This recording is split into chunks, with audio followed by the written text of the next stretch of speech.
Introduction to Genesis. We would have many more questions than we do about our world and who we are if it were not for the first book of the Bible, the book of Genesis. The title, Genesis, means beginnings, and the opening words to this, the greatest story ever told, tell us that in the beginning God created all things. He not only created all things, but from these ancient texts, we can listen to him interacting with all he made. Genesis records many beginnings: the beginning of the world, of family, of sin and evil, of languages, and of the nations. Genesis begins the great salvation story of God's purpose and plan for his creation.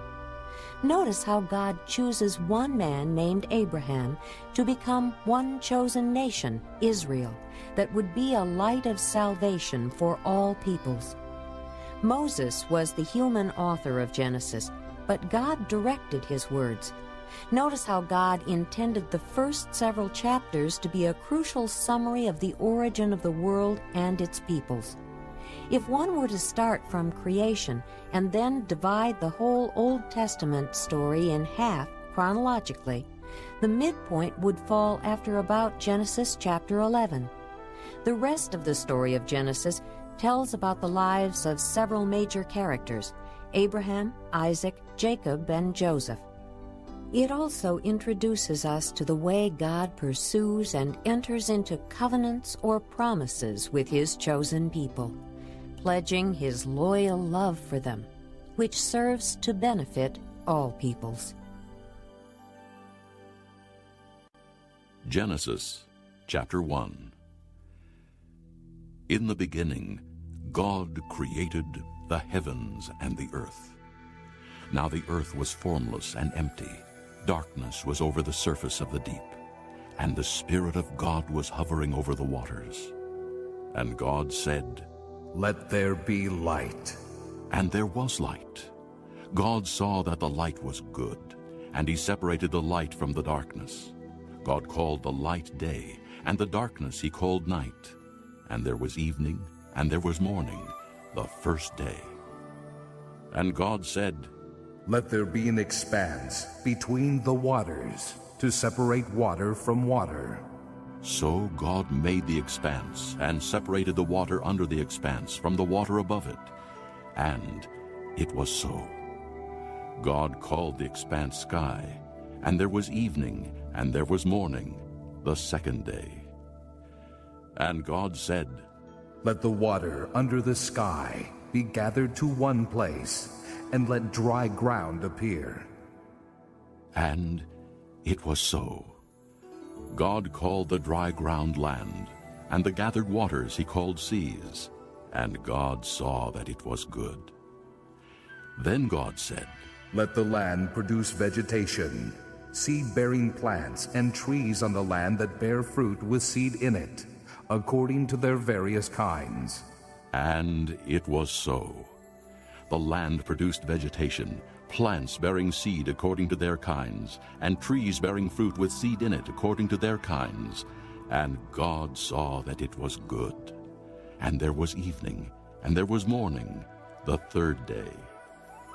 And God said, "Let there be lights in the expanse of the sky to separate the day from the night, and let them serve as signs to mark seasons and days and years. And let them be lights in the expanse of the sky to give light on the earth." And it was so.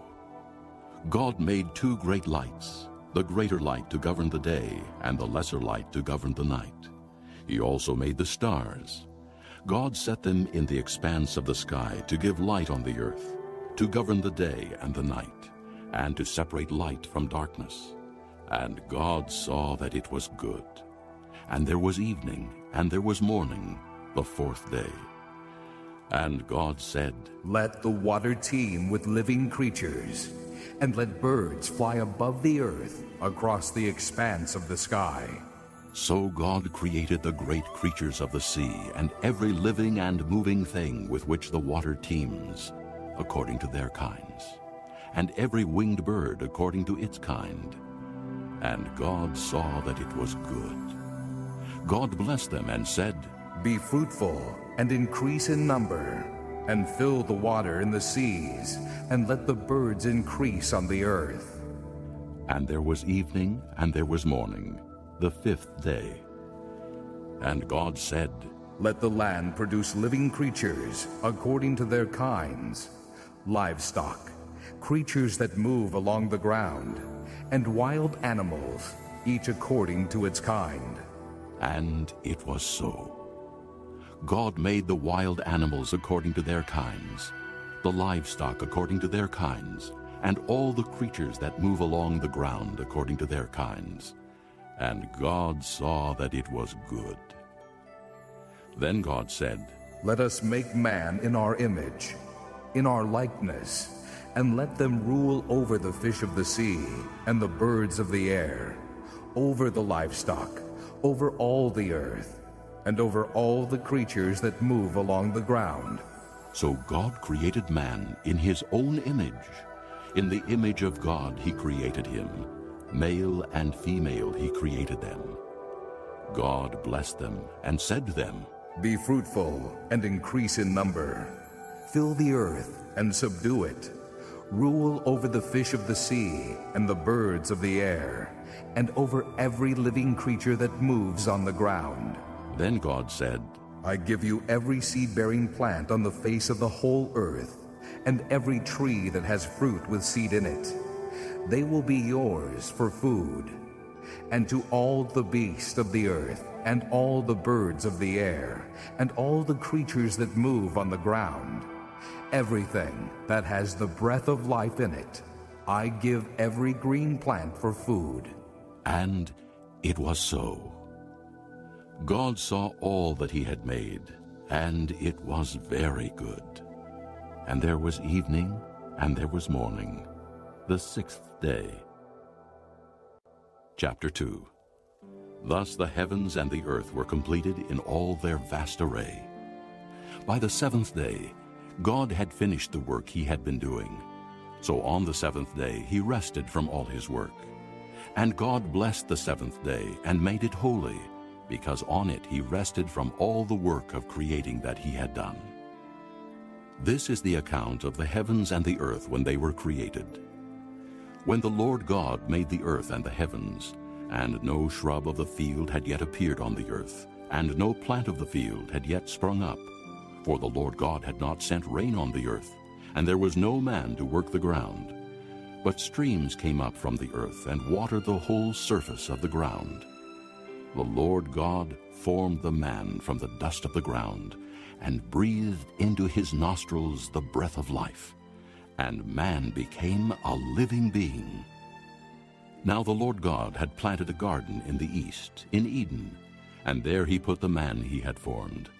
And the Lord God made all kinds of trees grow out of the ground, trees that were pleasing to the eye and good for food. In the middle of the garden were the tree of life and the tree of the knowledge of good and evil.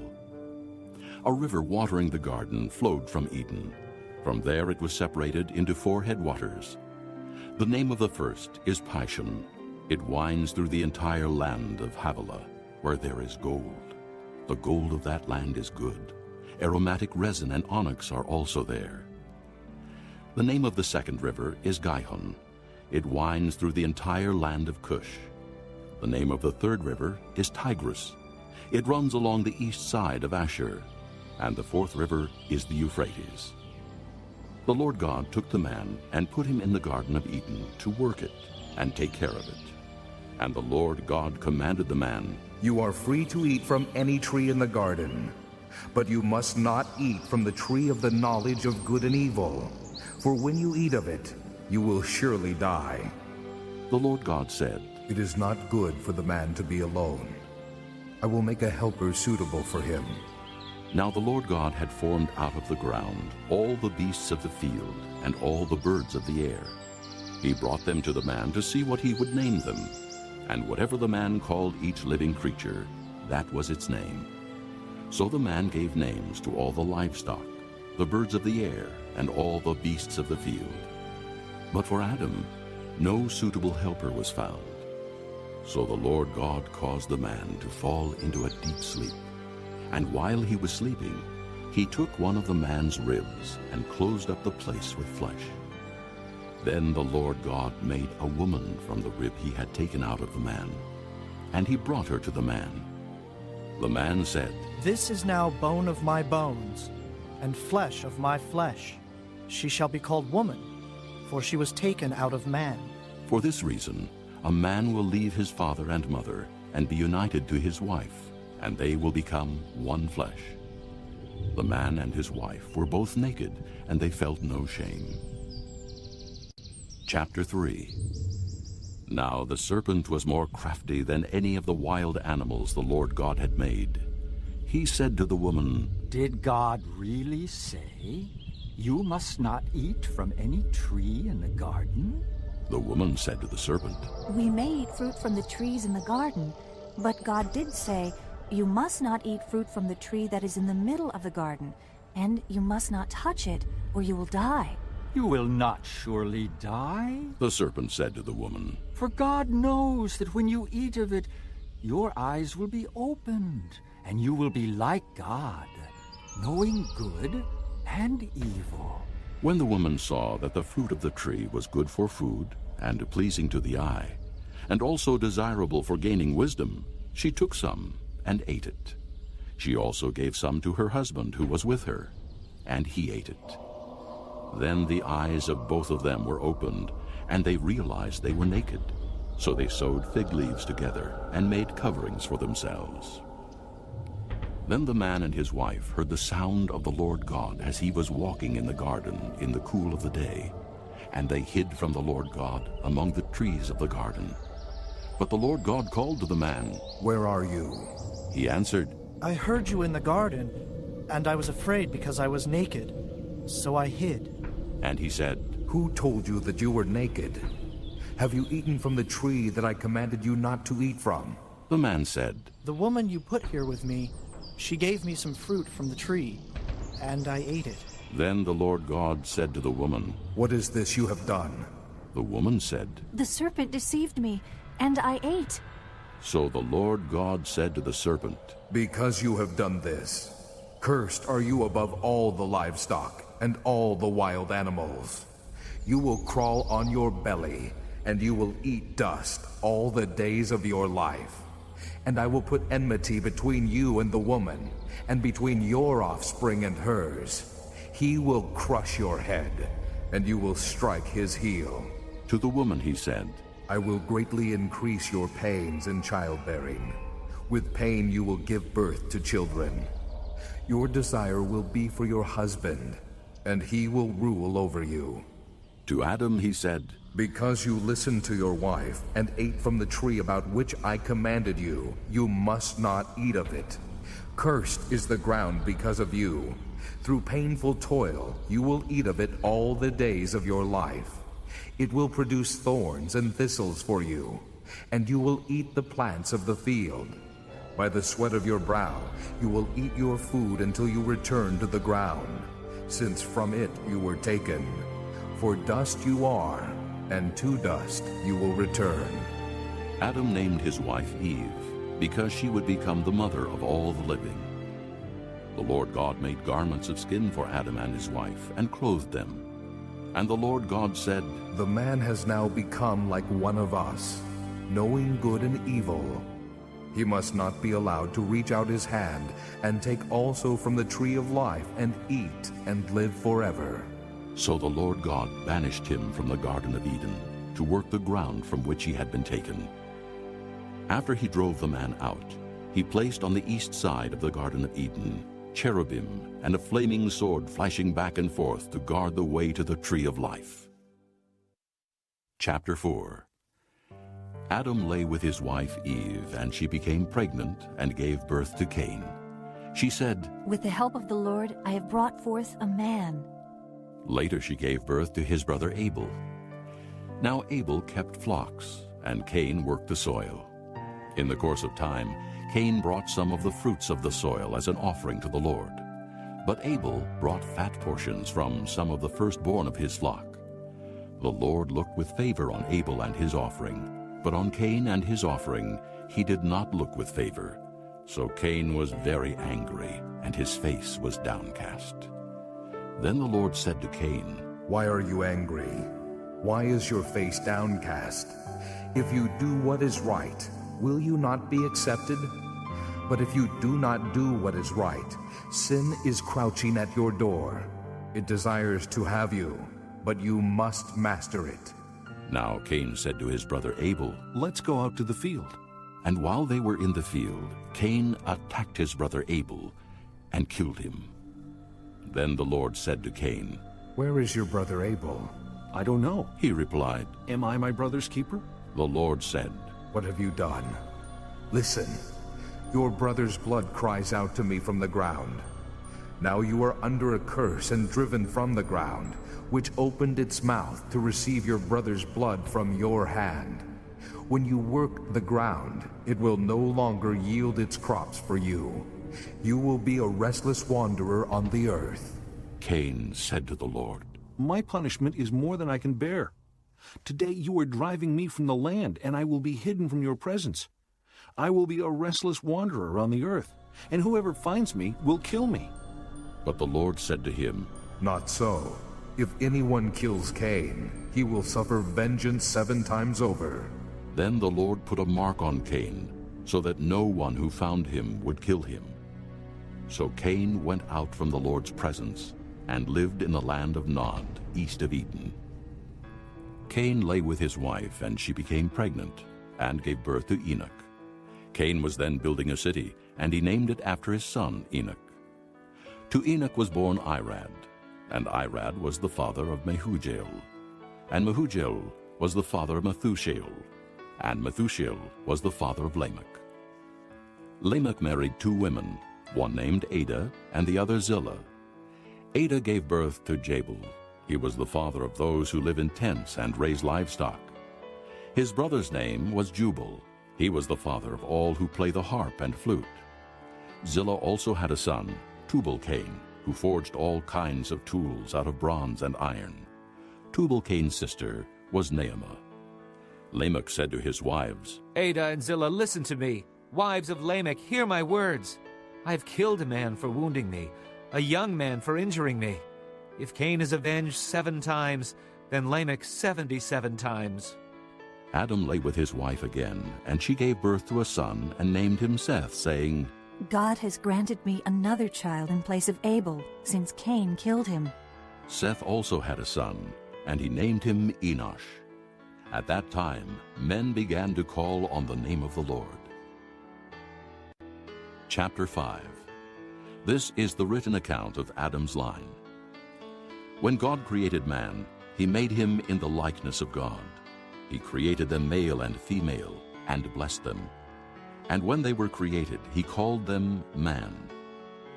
When Adam had lived 130 years, he had a son in his own likeness, in his own image, and he named him Seth. After Seth was born, Adam lived 800 years and had other sons and daughters.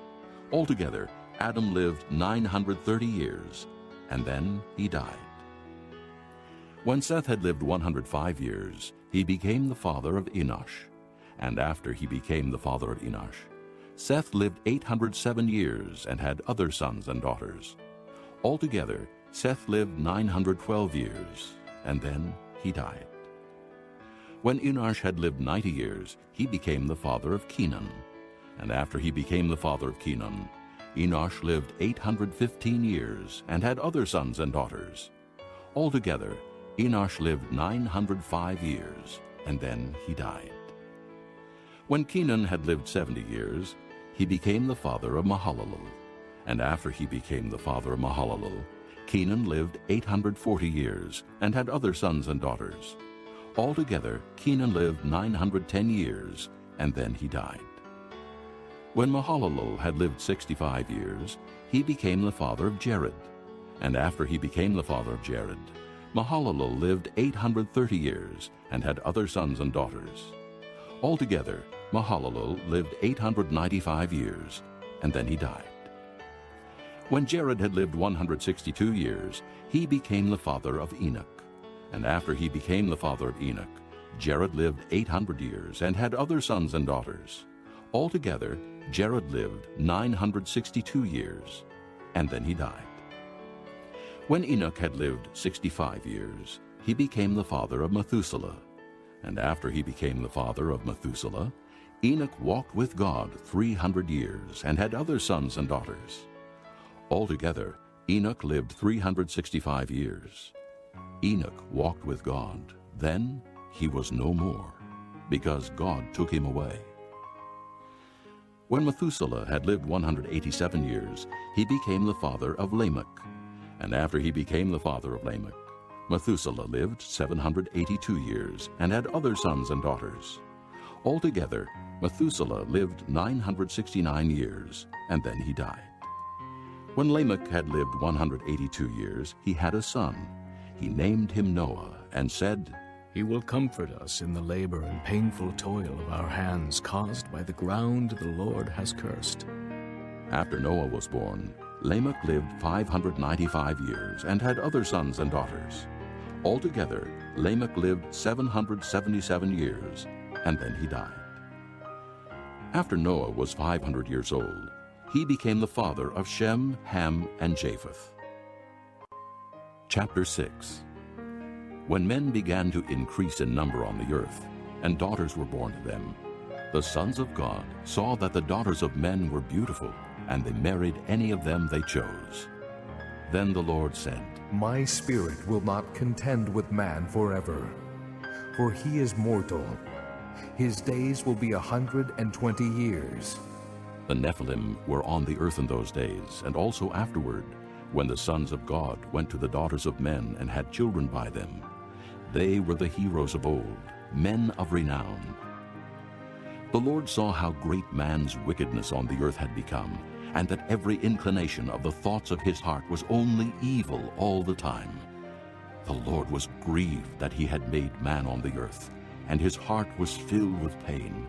So the Lord said, I will wipe mankind, whom I have created from the face of the earth, men and animals, and creatures that move along the ground, and birds of the air, for I am grieved that I have made them. But Noah found favor in the eyes of the Lord. This is the account of Noah. Noah was a righteous man, blameless among the people of his time, and he walked with God. Noah had 3 sons, Shem, Ham, and Japheth. Now the earth was corrupt in God's sight, and was full of violence. God saw how corrupt the earth had become, for all the people on earth had corrupted their ways.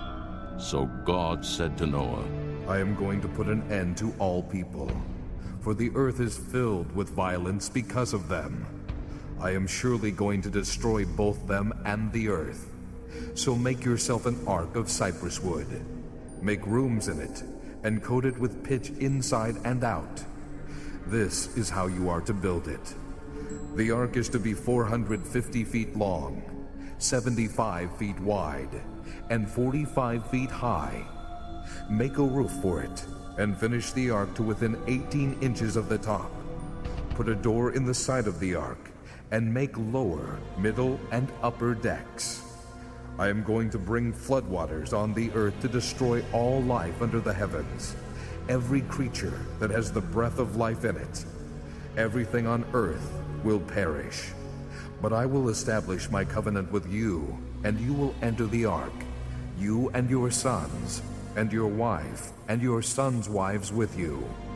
You are to bring into the ark 2 of all living creatures, male and female, to keep them alive with you. 2 of every kind of bird, of every kind of animal, and of every kind of creature that moves along the ground will come to you to be kept alive. You are to take every kind of food that is to be eaten and store it away as food for you and for them. Noah did everything just as God commanded him. Chapter 7. The Lord then said to Noah, Go into the ark, you and your whole family, because I have found you righteous in this generation. Take with you 7 of every kind of clean animal, a male and its mate, and 2 of every kind of unclean animal, a male and its mate, and also 7 of every kind of bird, male and female, to keep their various kinds alive throughout the earth. 7 days from now, I will send rain on the earth for 40 days and 40 nights, and I will wipe from the face of the earth every living creature I have made. And Noah did all that the Lord commanded him. Noah was 600 years old when the floodwaters came on the earth. And Noah and his sons and his wife and his sons' wives entered the ark to escape the waters of the flood. Pairs of clean and unclean animals, of birds, and of all creatures that move along the ground, male and female, came to Noah and entered the ark, as God had commanded Noah. And after the 7 days, the floodwaters came on the earth. In the 600th year of Noah's life, on the 17th day of the 2nd month, on that day, all the springs of the great deep burst forth, and the floodgates of the heavens were opened, and rain fell on the earth 40 days and 40 nights.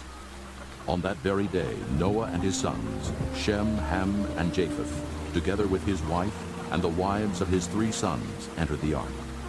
They had with them every wild animal according to its kind, all livestock according to their kinds, every creature that moves along the ground according to its kind, and every bird according to its kind, everything with wings.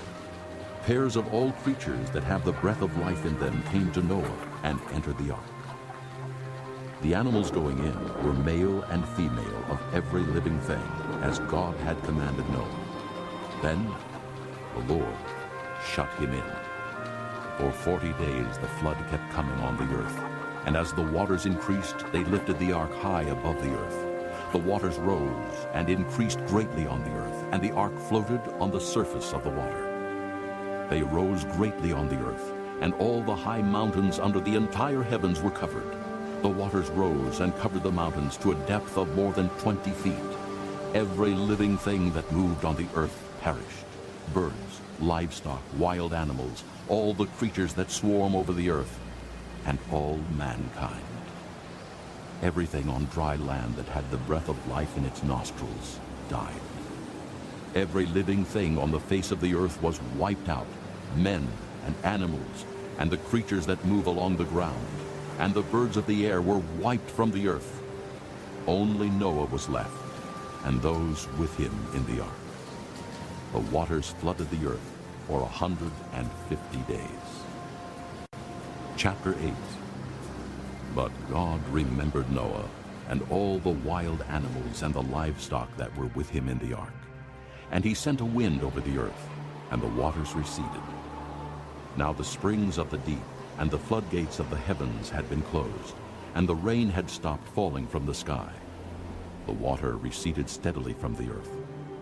At the end of the 150 days the water had gone down, and on the 17th day of the 7th month the ark came to rest on the mountains of Ararat. The waters continued to recede until the 10th month, and on the 1st day of the 10th month the tops of the mountains became visible. After 40 days, Noah opened the window he had made in the ark and sent out a raven, and it kept flying back and forth until the water had dried up from the earth. Then he sent out a dove to see if the water had receded from the surface of the ground. But the dove could find no place to set its feet, because there was water over all the surface of the earth. So it returned to Noah in the ark. He reached out his hand and took the dove and brought it back to himself in the ark. He waited 7 more days and again sent out the dove from the ark. When the dove returned to him in the evening, there in its beak was a freshly plucked olive leaf. Then Noah knew that the water had receded from the earth. He waited 7 more days and sent the dove out again, but this time it did not return to him. By the 1st day of the 1st month of Noah's 601st year, the water had dried up from the earth. Noah then removed the covering from the ark and saw that the surface of the ground was dry. By the 27th day of the 2nd month, the earth was completely dry. Then God said to Noah, "Come out of the ark, you and your wife, and your sons and their wives. Bring out every kind of living creature that is with you, the birds, the animals, and all the creatures that move along the ground, so they can multiply on the earth, and be fruitful, and increase in number upon it. So Noah came out, together with his sons and his wife and his sons' wives, all the animals and all the creatures that move along the ground, and all the birds, everything that moves on the earth, came out of the ark, one kind after another. Then Noah built an altar to the Lord, and taking some of all the clean animals and clean birds, he sacrificed burnt offerings on it. The Lord smelled the pleasing aroma, and said in his heart, Never again will I curse the ground because of man, even though every inclination of his heart is evil from childhood. And never again will I destroy all living creatures as I have done. As long as the earth endures, seed time and harvest, cold and heat, summer and winter, day and night will never cease. Chapter 9. Then God blessed Noah and his sons, saying to them, Be fruitful and increase in number, and fill the earth. The fear and dread of you will fall upon all the beasts of the earth, and all the birds of the air, upon every creature that moves along the ground, and upon all the fish of the sea. They are given into your hands. Everything that lives and moves will be food for you. Just as I gave you the green plants, I now give you everything. But you must not eat meat that has its lifeblood still in it. And for your lifeblood I will surely demand an accounting. I will demand an accounting from every animal, and from each man too. I will demand an accounting for the life of his fellow man. Whoever sheds the blood of man, by man shall his blood be shed. For in the image of God has God made man. As for you, be fruitful and increase in number. Multiply on the earth and increase upon it. Then God said to Noah and to his sons with him, I now establish my covenant with you and with your descendants after you, and with every living creature that was with you, the birds, the livestock, and all the wild animals, all those that came out of the ark with you, every living creature on earth. I establish my covenant with you. Never again will all life be cut off by the waters of a flood. Never again will there be a flood to destroy the earth. And God said, This is the sign of the covenant I am making between me and you, and every living creature with you, a covenant for all generations to come. I have set my rainbow in the clouds, and it will be the sign of the covenant between me and the earth. Whenever I bring clouds over the earth, and the rainbow appears in the clouds, I will remember my covenant between me and you, and all living creatures of every kind. Never again will the waters become a flood to destroy all life. Whenever the rainbow appears in the clouds, I will see it, and remember the everlasting covenant between God and all living creatures of every kind on the earth. So God said to Noah, This is the sign of the covenant I have established between me and all life on earth. The sons of Noah who came out of the ark were Shem, Ham, and Japheth. Ham was the father of Canaan. These were the three sons of Noah, and from them came the people who were scattered over the earth. Noah, a man of the soil, proceeded to plant a vineyard. When he drank some of its wine, he became drunk and lay uncovered inside his tent. Ham, the father of Canaan, saw his father's nakedness and told his two brothers outside. But Shem and Japheth took a garment and laid it across their shoulders. Then they walked in backward and covered their father's nakedness. Their faces were turned the other way, so that they would not see their father's nakedness.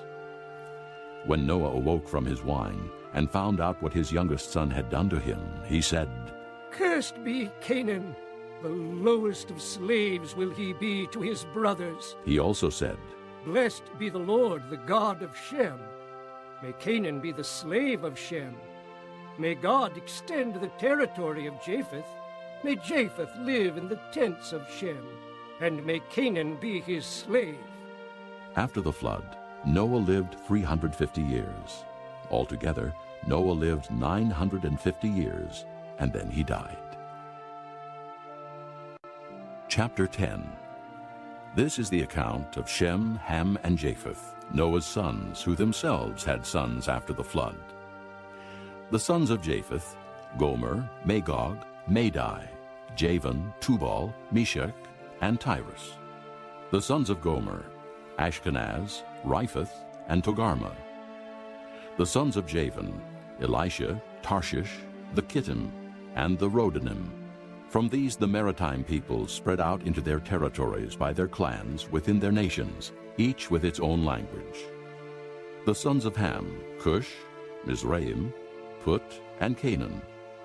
The sons of Cush: Seba, Havilah, Sabta, Reumah, and Sabteka.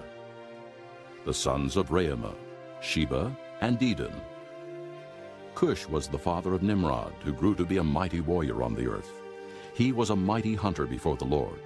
That is why it is said, like Nimrod, a mighty hunter before the Lord. The first centers of his kingdom were Babylon, Erech, Akkad, and Calneh in Shinar. From that land he went to Assyria, where he built Nineveh, Rehoboth-ir, Calah, and Resen, which is between Nineveh and Calah. That is the great city. Mizraim was the father of the Ludites, Anamites, Lehabites, Naphtalites, Puthrusites, Cathluhites, from whom the Philistines came, and Caphtorites. Canaan was the father of Sidon, his firstborn, and of the Hittites, Jebusites, Amorites, Girgashites, Hivites, Archites, Sinites, Arvadites, Zemarites, and Hamathites. Later the Canaanite clans scattered, and the borders of Canaan reached from Sidon toward Gerar as far as Gaza, and then toward Sodom, Gomorrah, Admah, and Zeboim as far as Lasha. These are the sons of Ham by their clans and languages in their territories and nations. Sons were also born to Shem, whose older brother was Japheth.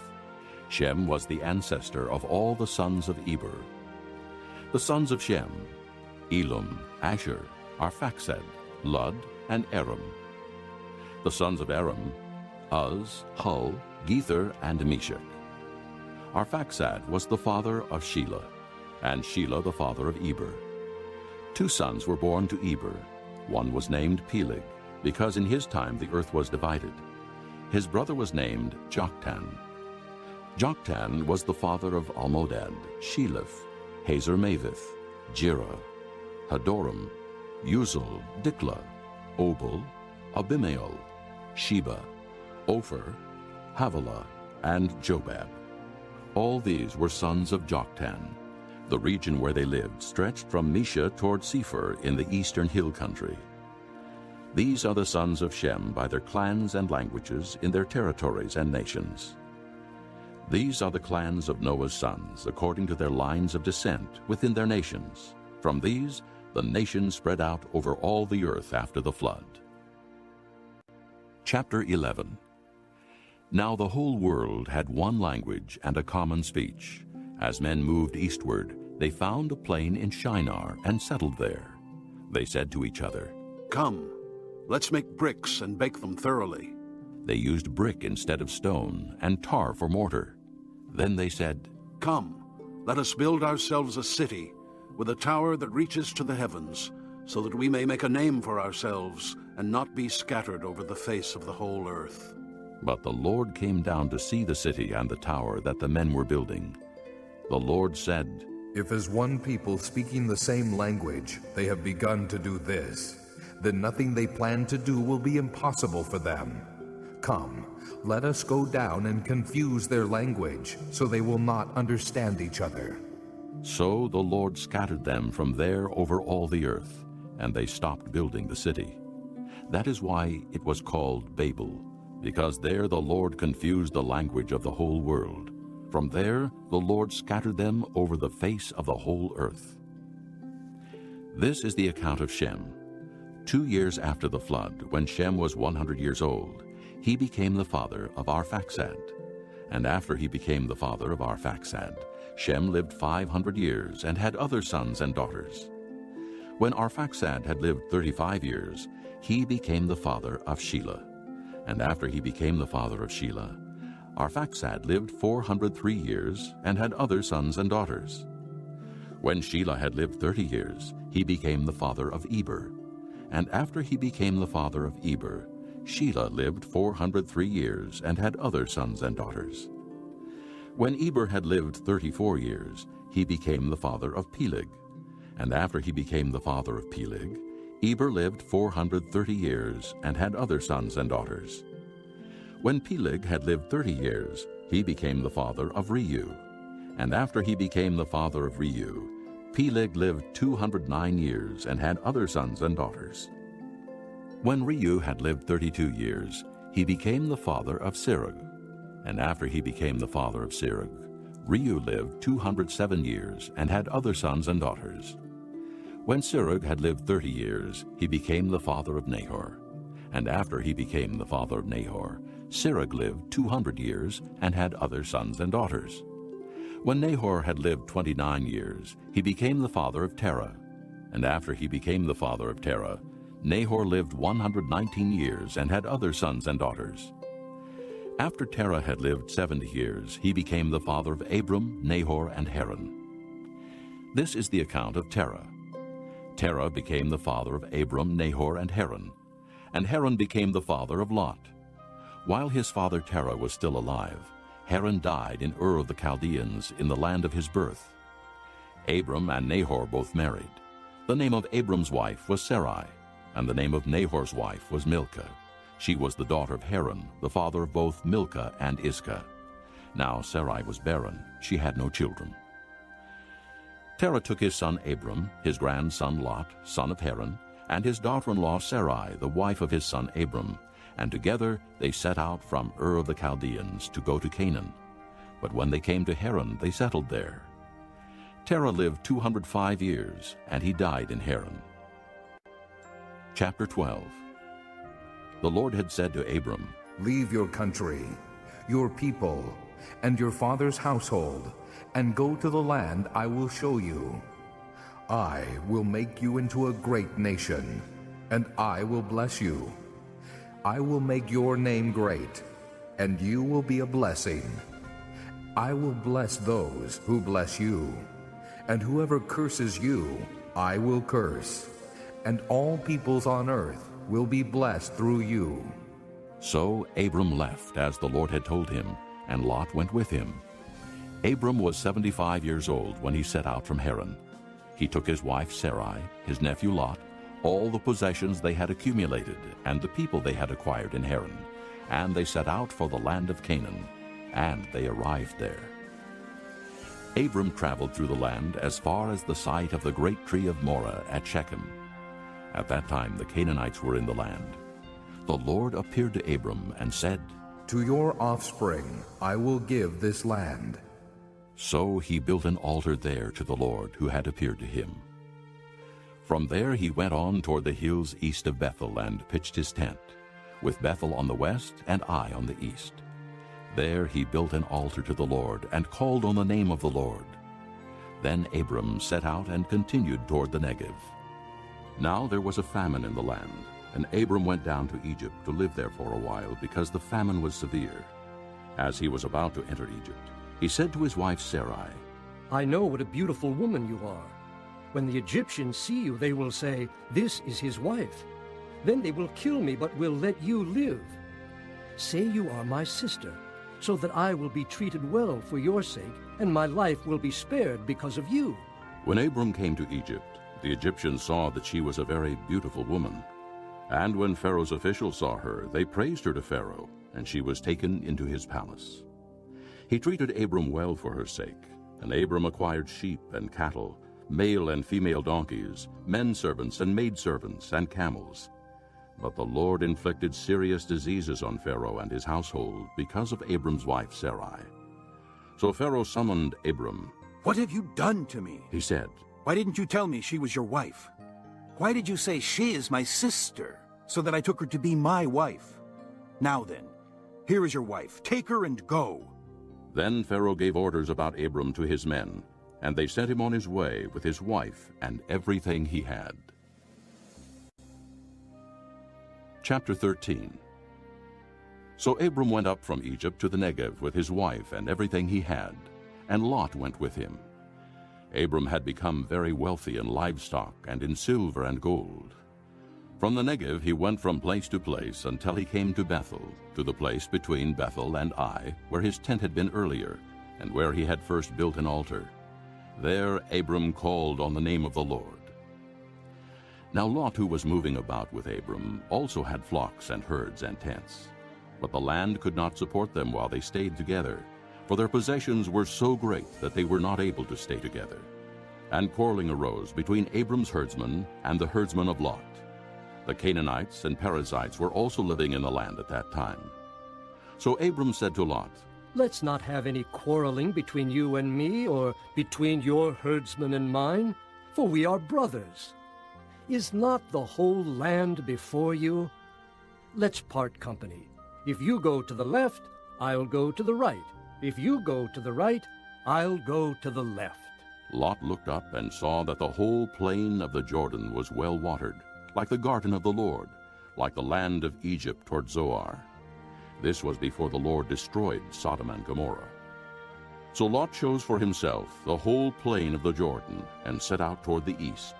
The two men parted company. Abram lived in the land of Canaan, while Lot lived among the cities of the plain and pitched his tents near Sodom.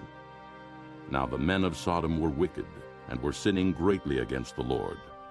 The Lord said to Abram, after Lot had parted from him, Lift up your eyes from where you are, and look north and south, east and west.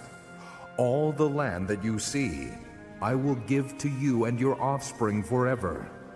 I will make your offspring like the dust of the earth, so that if anyone could count the dust, then your offspring could be counted. Go, walk through the length and breadth of the land, for I am giving it to you. So Abram moved his tents and went to live near the great trees of Mamre at Hebron, where he built an altar to the Lord. Chapter 14. At this time, Amraphel, king of Shinar, Arioch, king of Elasar, Chedorlaomer, king of Elam, and Tidal, king of Goyim, went to war against Bera, king of Sodom, Birsha, king of Gomorrah, Shinab, king of Admah, Shemeber, king of Zeboim, and the king of Bela, that is Zoar.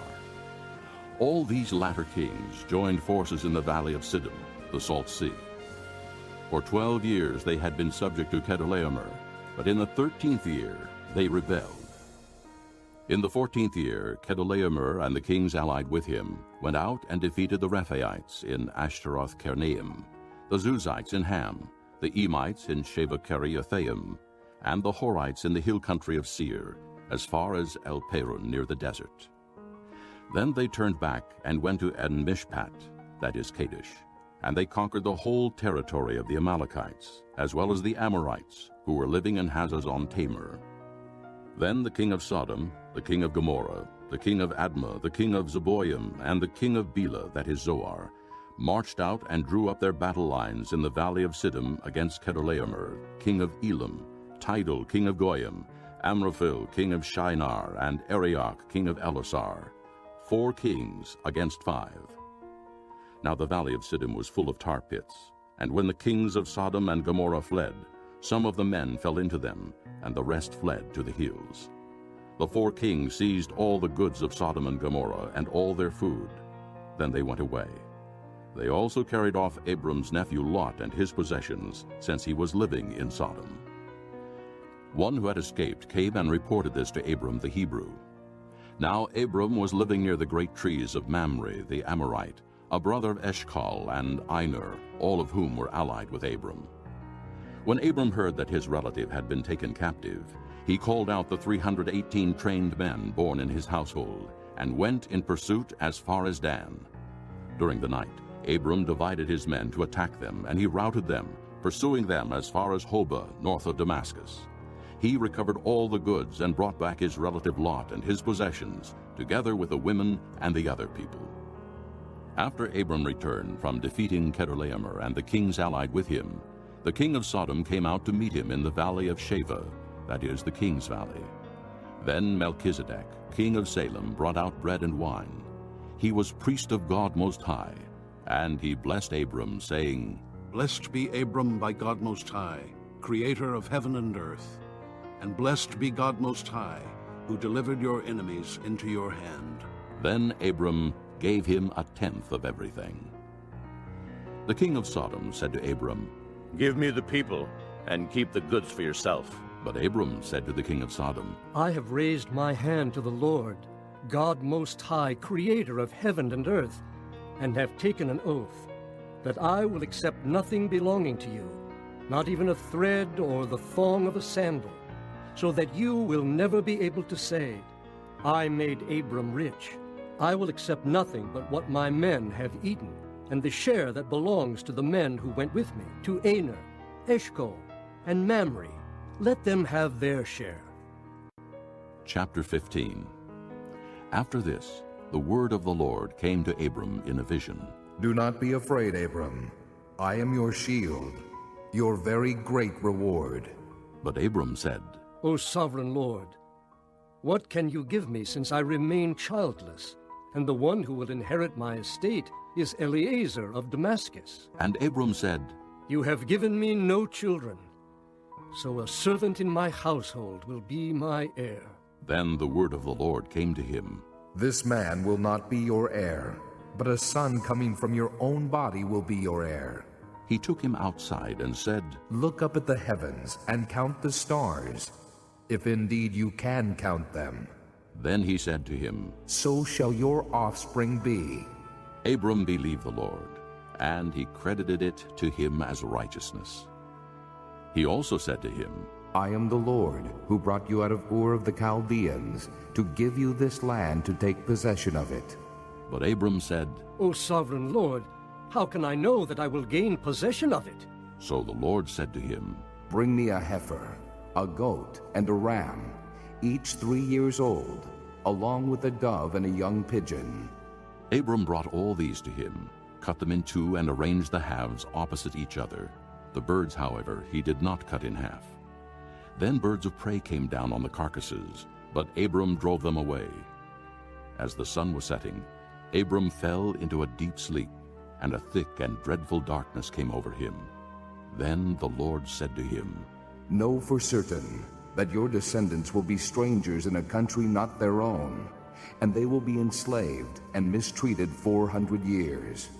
But I will punish the nation they serve as slaves, and afterward they will come out with great possessions. You, however, will go to your fathers in peace and be buried at a good old age. In the 4th generation, your descendants will come back here, for the sin of the Amorites has not yet reached its full measure. When the sun had set and darkness had fallen, a smoking firepot with a blazing torch appeared and passed between the pieces.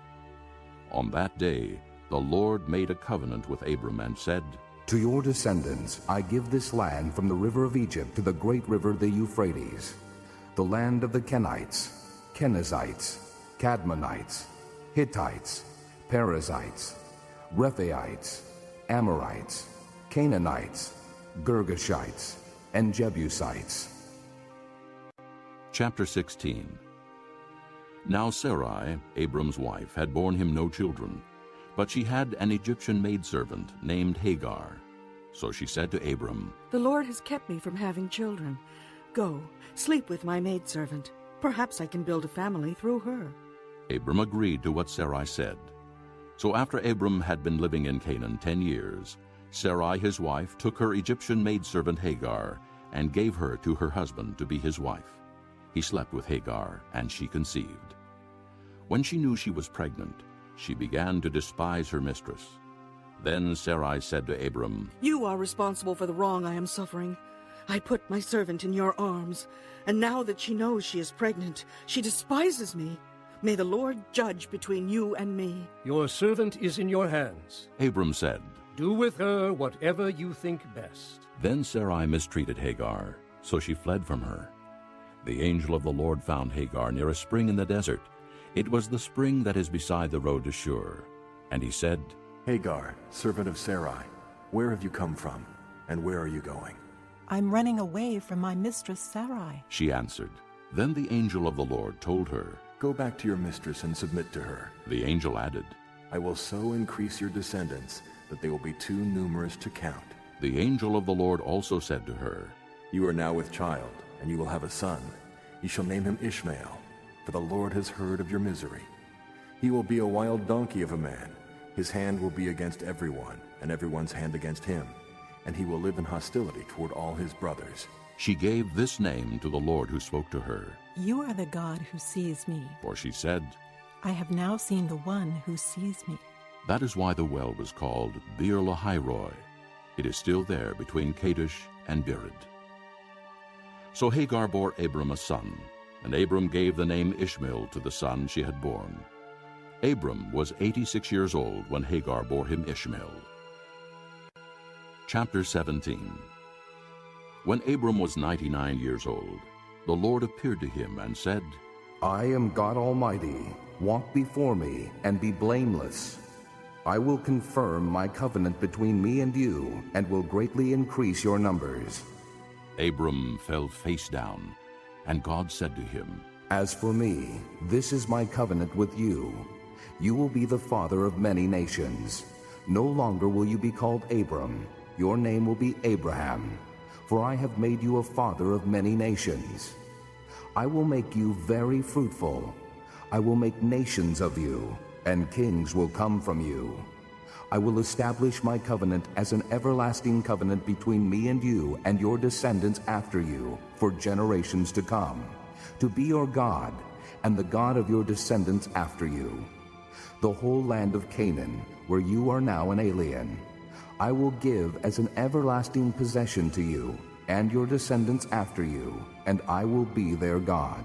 Then God said to Abraham, As for you, you must keep my covenant, you and your descendants after you, for the generations to come. This is my covenant with you and your descendants after you, the covenant you are to keep. Every male among you shall be circumcised. You are to undergo circumcision, and it will be the sign of the covenant between me and you.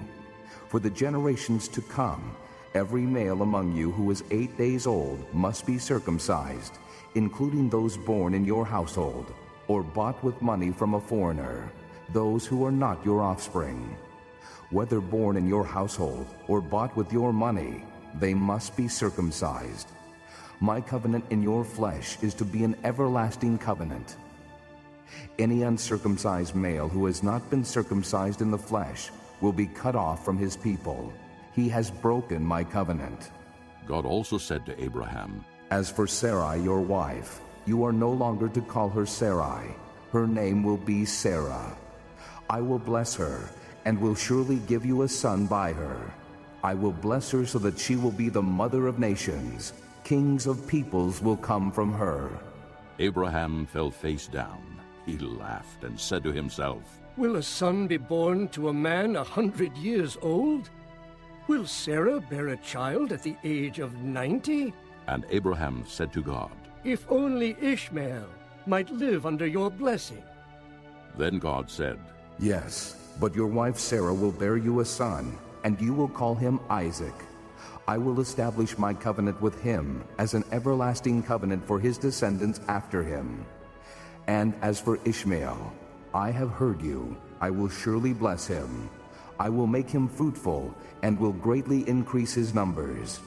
He will be the father of 12 rulers, and I will make him into a great nation. But my covenant I will establish with Isaac, whom Sarah will bear to you by this time next year. When he had finished speaking with Abraham, God went up from him. On that very day, Abraham took his son Ishmael and all those born in his household, or bought with his money, every male in his household, and circumcised them as God told him. Abraham was 99 years old when he was circumcised, and his son Ishmael was 13. Abraham and his son Ishmael were both circumcised on that same day, and every male in Abraham's household, including those born in his household, or bought from a foreigner, was circumcised with him. Chapter 18. The Lord appeared to Abraham near the great trees of Mamre while he was sitting at the entrance to his tent in the heat of the day. Abraham looked up and saw 3 men standing nearby. When he saw them, he hurried from the entrance of his tent to meet them and bowed low to the ground. He said, "If I have found favor in your eyes, my lord, do not pass your servant by. Let a little water be brought, and then you may all wash your feet and rest under this tree. Let me get you something to eat, so you can be refreshed, and then go on your way, now that you have come to your servant." "Very well," they answered. "Do as you say." So Abraham hurried into the tent to Sarah. "Quick," he said. "Get 3 seahs of fine flour and knead it and bake some bread." Then he ran to the herd and selected a choice tender calf and gave it to a servant who hurried to prepare it. He then brought some curds and milk and the calf that had been prepared and set these before them. While they ate, he stood near them under a tree. "Where's your wife Sarah?" They asked him. "There, in the tent," he said. Then the Lord said, "I will surely return to you about this time next year, and Sarah your wife will have a son." Now Sarah was listening at the entrance to the tent which was behind him. Abraham and Sarah were already old and well advanced in years, and Sarah was past the age of childbearing. So Sarah laughed to herself as she thought, "After I am worn out and my master is old, will I now have this pleasure?" Then the Lord said to Abraham, "Why did Sarah laugh and say, 'Will I really have a child now that I am old?' Is anything too hard for the Lord? I will return to you at the appointed time next year, and Sarah will have a son." Sarah was afraid, so she lied and said, "I did not laugh." But he said, "Yes, you did laugh." When the men got up to leave, they looked down toward Sodom, and Abraham walked along with them to see them on their way. Then the Lord said, "Shall I hide from Abraham what I am about to do? Abraham will surely become a great and powerful nation, and all nations on earth will be blessed through him. For I have chosen him, so that he will direct his children and his household after him, to keep the way of the Lord by doing what is right and just, so that the Lord will bring about for Abraham what he has promised him." Then the Lord said, "The outcry against Sodom and Gomorrah is so great, and their sin so grievous, that I will go down and see if what they have done is as bad as the outcry that has reached me. If not, I will know." The men turned away and went toward Sodom, but Abraham remained standing before the Lord. Then Abraham approached him and said, "Will you sweep away the righteous with the wicked? What if there are 50 righteous people in the city? Will you really sweep away and not spare the place for the sake of the 50 righteous people in it?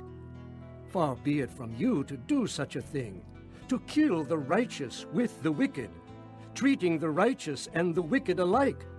Far be it from you. Will not the judge of all the earth do right?" The Lord said, "If I find 50 righteous people in the city of Sodom, I will spare the whole place for their sake." Then Abraham spoke up again. "Now that I have been so bold as to speak to the Lord, though I am nothing but dust and ashes, what if the number of the righteous is 5 less than 50? Will you destroy the whole city because of 5 people?"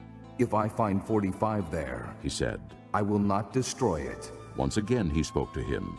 "What if only 40 are found there?" He said, "For the sake of 40, I will not do it." Then he said, "May the Lord not be angry, but let me speak. What if only 30 can be found there?" He answered, "I will not do it if I find 30 there." Abraham said, "Now that I have been so bold as to speak to the Lord, what if only 20 can be found there?" He said, "For the sake of 20, I will not destroy it." Then he said, "May the Lord not be angry, but let me speak just once more. What if only 10 can be found there?"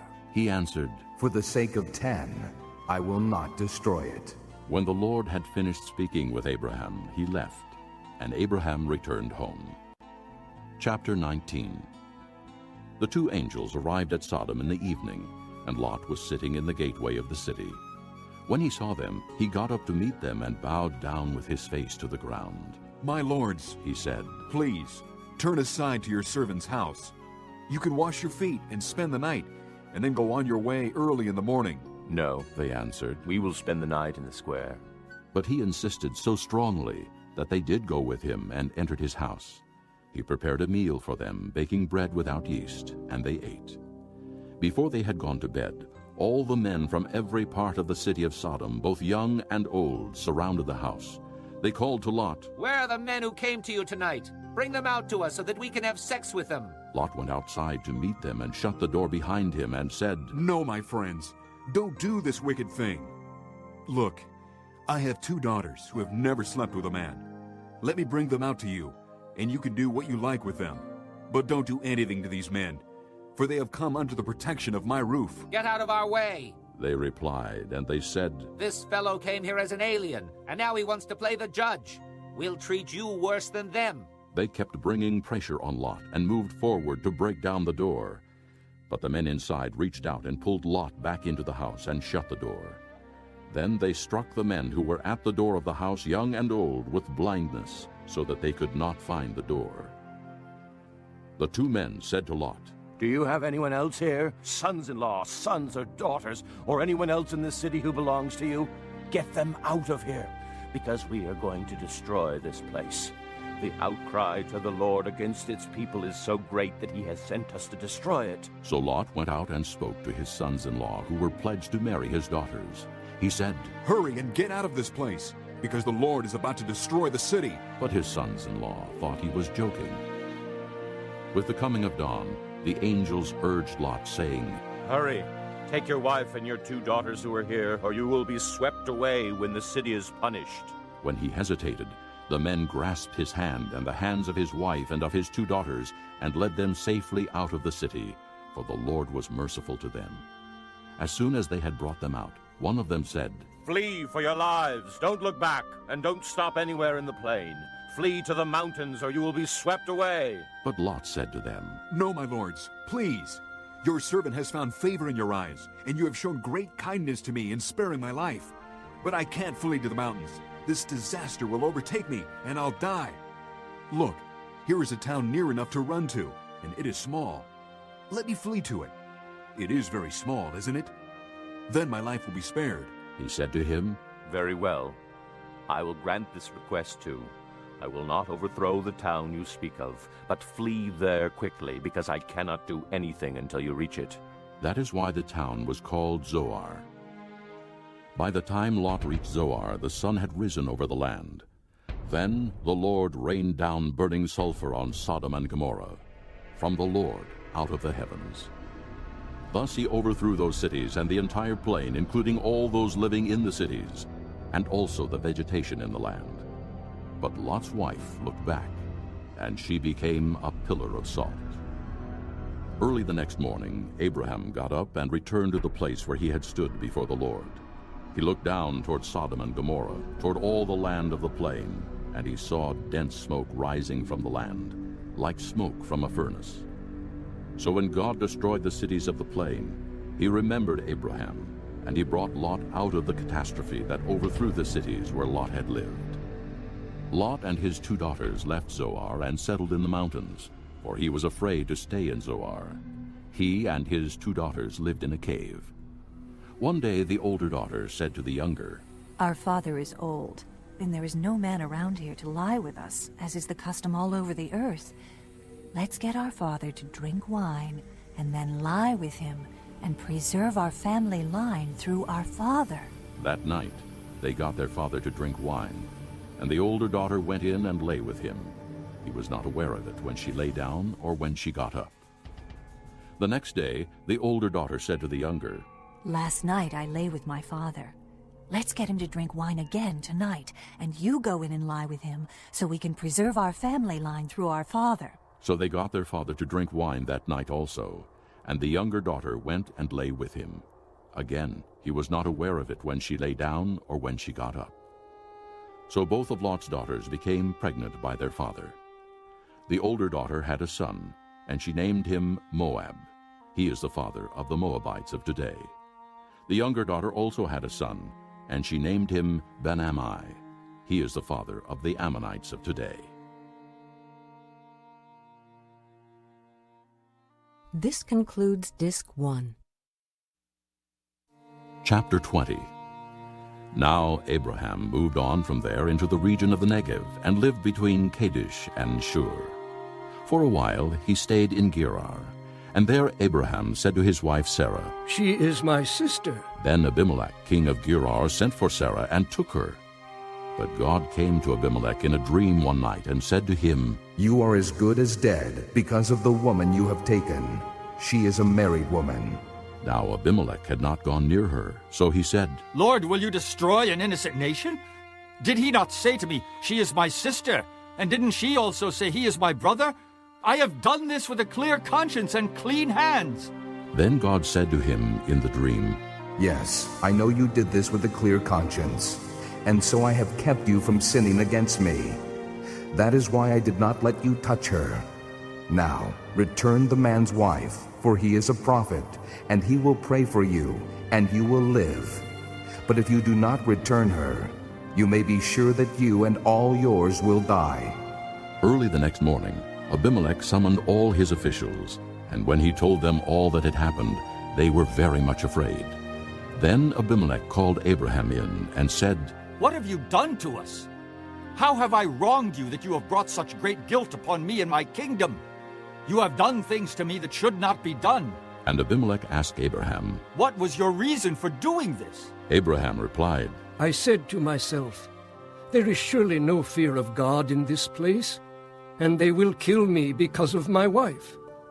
Besides, she really is my sister, the daughter of my father, though not of my mother, and she became my wife. And when God had me wander from my father's household, I said to her, This is how you can show your love to me. Everywhere we go, say of me, He is my brother." Then Abimelech brought sheep and cattle and male and female slaves, and gave them to Abraham, and he returned Sarah his wife to him. And Abimelech said, "My land is before you. Live wherever you like." To Sarah he said, "I am giving your brother 1,000 shekels of silver. This is to cover the offense against you before all who are with you. You are completely vindicated." Then Abraham prayed to God, and God healed Abimelech, his wife, and his slave girls, so they could have children again. For the Lord had closed up every womb in Abimelech's household because of Abraham's wife Sarah. Chapter 21. Now the Lord was gracious to Sarah, as he had said, and the Lord did for Sarah what he had promised. Sarah became pregnant and bore a son to Abraham in his old age, at the very time God had promised him. Abraham gave the name Isaac to the son Sarah bore him. When his son Isaac was 8 days old, Abraham circumcised him as God commanded him. Abraham was 100 years old when his son Isaac was born to him. Sarah said, "God has brought me laughter, and everyone who hears about this will laugh with me." And she added, "Who would have said to Abraham that Sarah would nurse children? Yet I have borne him a son in his old age." The child grew and was weaned, and on the day Isaac was weaned, Abraham held a great feast. But Sarah saw that the son whom Hagar the Egyptian had borne to Abraham was mocking, and she said to Abraham, "Get rid of that slave woman and her son, for that slave woman's son will never share in the inheritance with my son Isaac." The matter distressed Abraham greatly because it concerned his son. But God said to him, "Do not be so distressed about the boy and your maidservant. Listen to whatever Sarah tells you, because it is through Isaac that your offspring will be reckoned. I will make the son of the maidservant into a nation also, because he is your offspring." Early the next morning, Abraham took some food and a skin of water and gave them to Hagar. He set them on her shoulders and then sent her off with the boy. She went on her way and wandered in the desert of Beersheba. When the water in the skin was gone, she put the boy under one of the bushes. Then she went off and sat down nearby, about a bow shot away, for she thought, "I cannot watch the boy die." And as she sat there nearby, she began to sob. God heard the boy crying, and the angel of God called to Hagar from heaven and said to her, "What is the matter, Hagar? Do not be afraid. God has heard the boy crying as he lies there. Lift the boy up and take him by the hand, for I will make him into a great nation." Then God opened her eyes, and she saw a well of water. So she went and filled the skin with water and gave the boy a drink. God was with the boy as he grew up. He lived in the desert and became an archer. While he was living in the desert of Paran, his mother got a wife for him from Egypt. At that time, Abimelech and Phicol, the commander of his forces, said to Abraham, "God is with you in everything you do. Now swear to me here before God that you will not deal falsely with me or my children or my descendants. Show to me and the country where you are living as an alien the same kindness I have shown to you." Abraham said, "I swear it." Then Abraham complained to Abimelech about a well of water that Abimelech's servants had seized. But Abimelech said, "I don't know who has done this. You did not tell me, and I heard about it only today." So Abraham brought sheep and cattle and gave them to Abimelech, and the two men made a treaty. Abraham set apart 7 ewe lambs from the flock, and Abimelech asked Abraham, "What is the meaning of these 7 ewe lambs you have set apart by themselves?" He replied, "Accept these 7 lambs from my hand, as a witness that I dug this well." So that place was called Beersheba, because the two men swore an oath there. After the treaty had been made at Beersheba, Abimelech and Phicol, the commander of his forces, returned to the land of the Philistines. Abraham planted a tamarisk tree in Beersheba, and there he called upon the name of the Lord, the eternal God. And Abraham stayed in the land of the Philistines for a long time. Chapter 22. Sometime later, God tested Abraham. He said to him, "Abraham." "Here I am," he replied. Then God said, "Take your son, your only son, Isaac, whom you love, and go to the region of Moriah.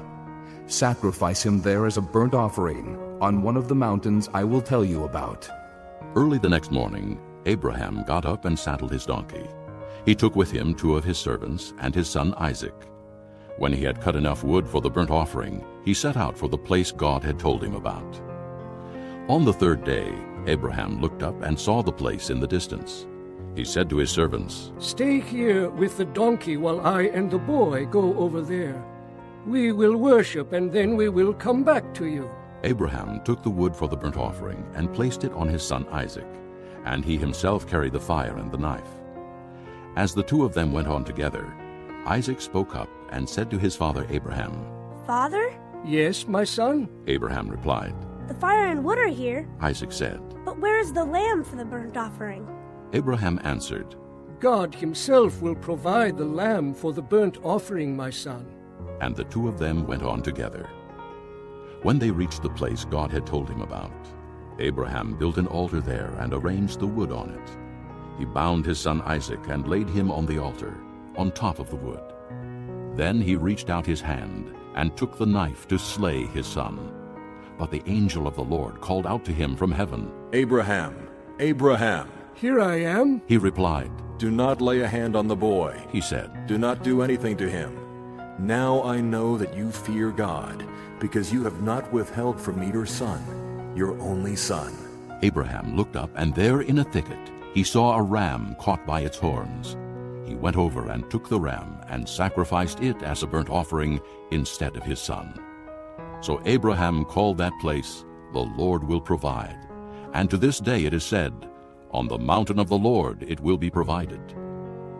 The angel of the Lord called to Abraham from heaven a second time and said, "I swear by myself, declares the Lord, that because you have done this, and have not withheld your son, your only son, I will surely bless you, and make your descendants as numerous as the stars in the sky, and as the sand on the seashore.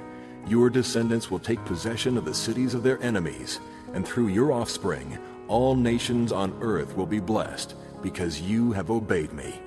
Then Abraham returned to his servants, and they set off together for Beersheba, and Abraham stayed in Beersheba. Sometime later, Abraham was told, "Milcah is also a mother. She has borne sons to your brother Nahor, Uz the firstborn, Buz his brother, Kemuel the father of Aram, Chesed, Hazo, Pildash, Jidlaph, and Bethuel. Bethuel became the father of Rebekah.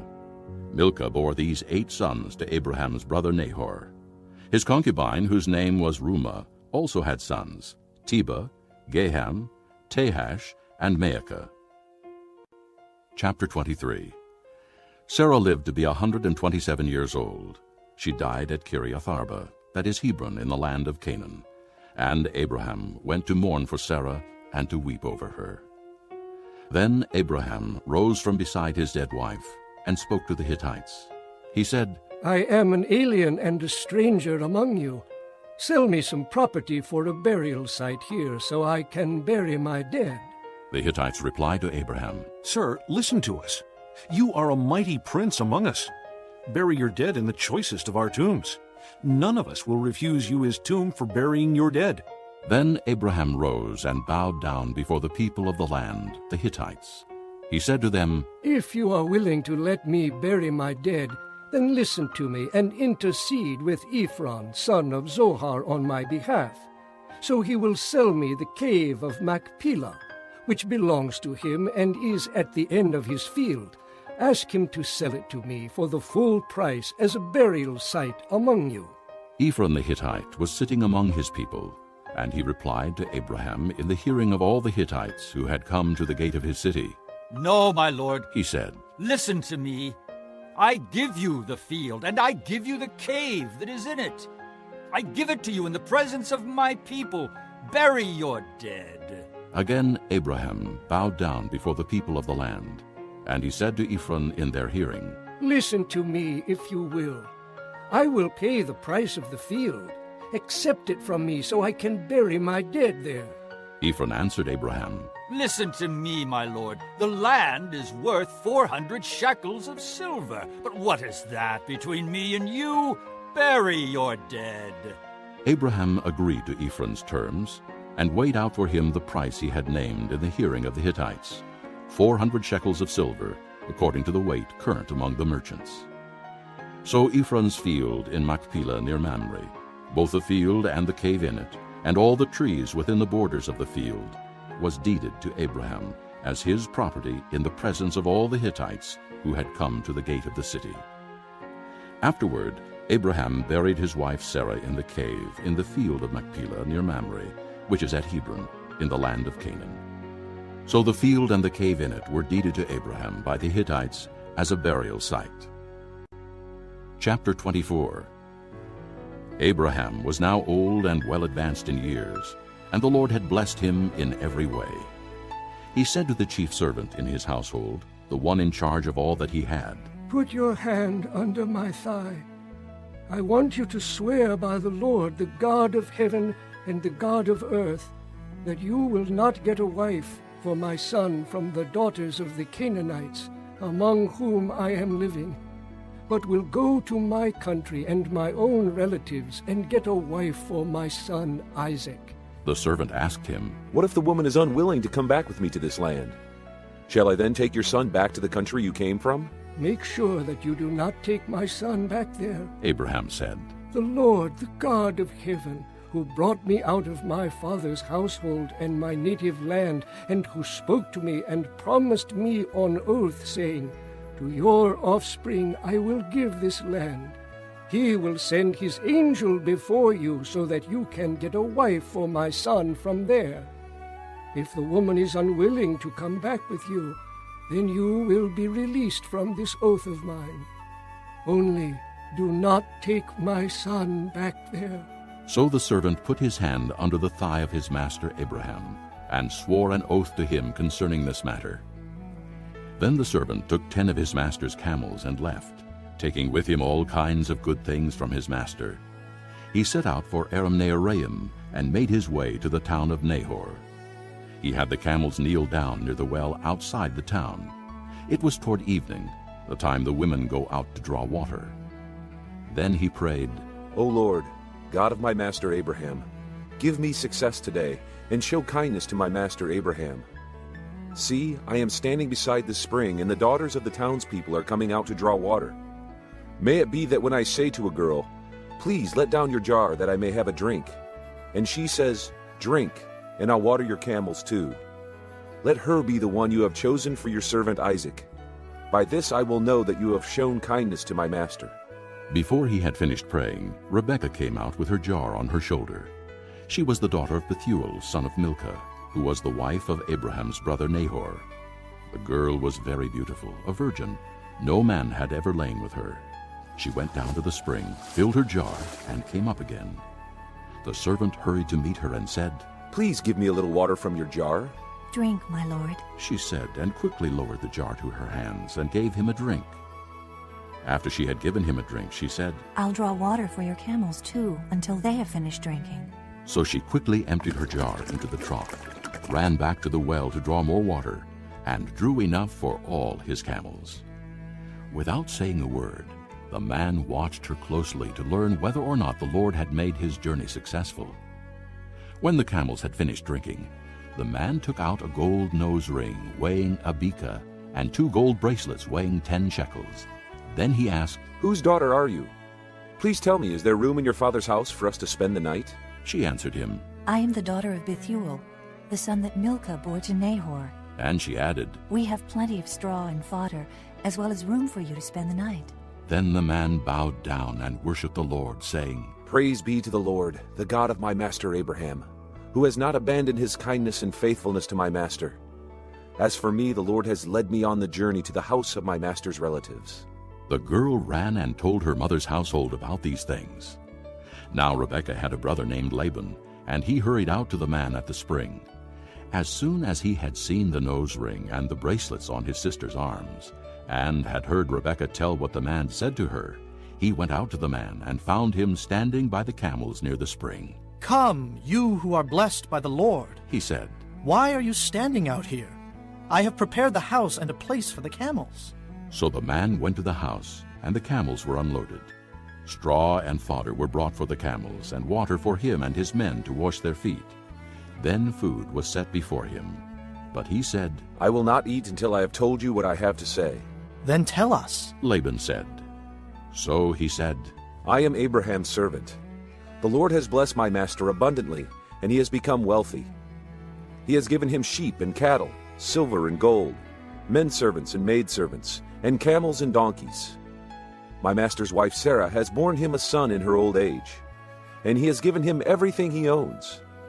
And my master made me swear an oath and said, 'You must not get a wife for my son from the daughters of the Canaanites, in whose land I live, but go to my father's family and to my own clan and get a wife for my son.' Then I asked my master, 'What if the woman will not come back with me?' He replied, 'The Lord before whom I have walked will send his angel with you and make your journey a success, so that you can get a wife for my son from my own clan and from my father's family. Then, when you go to my clan, you will be released from my oath, even if they refuse to give her to you. You will be released from my oath.' When I came to the spring today, I said, 'O Lord God of my master Abraham, if you will, please grant success to the journey on which I have come. See, I am standing beside the spring. If a maiden comes out to draw water, and I say to her, "Please let me drink a little water from your jar," and if she says to me, "Drink, and I'll draw water for your camels too," let her be the one the Lord has chosen for my master's son." Before I finished praying in my heart, Rebekah came out with her jar on her shoulder. She went down to the spring and drew water, and I said to her, "Please, give me a drink." She quickly lowered her jar from her shoulder and said, "Drink, and I'll water your camels too." So I drank, and she watered the camels also. I asked her, "Whose daughter are you?" She said, "The daughter of Bethuel, son of Nahor, whom Milcah bore to him." Then I put the ring in her nose and the bracelets on her arms, and I bowed down and worshipped the Lord. I praised the Lord, the God of my master Abraham, who had led me on the right road to get the granddaughter of my master's brother for his son. Now if you will show kindness and faithfulness to my master, tell me, and if not, tell me, so I may know which way to turn." Laban and Bethuel answered, "This is from the Lord. We can say nothing to you one way or the other." "Here is Rebekah. Take her and go, and let her become the wife of your master's son, as the Lord has directed." When Abraham's servant heard what they said, he bowed down to the ground before the Lord. Then the servant brought out gold and silver jewelry and articles of clothing and gave them to Rebekah. He also gave costly gifts to her brother and to her mother.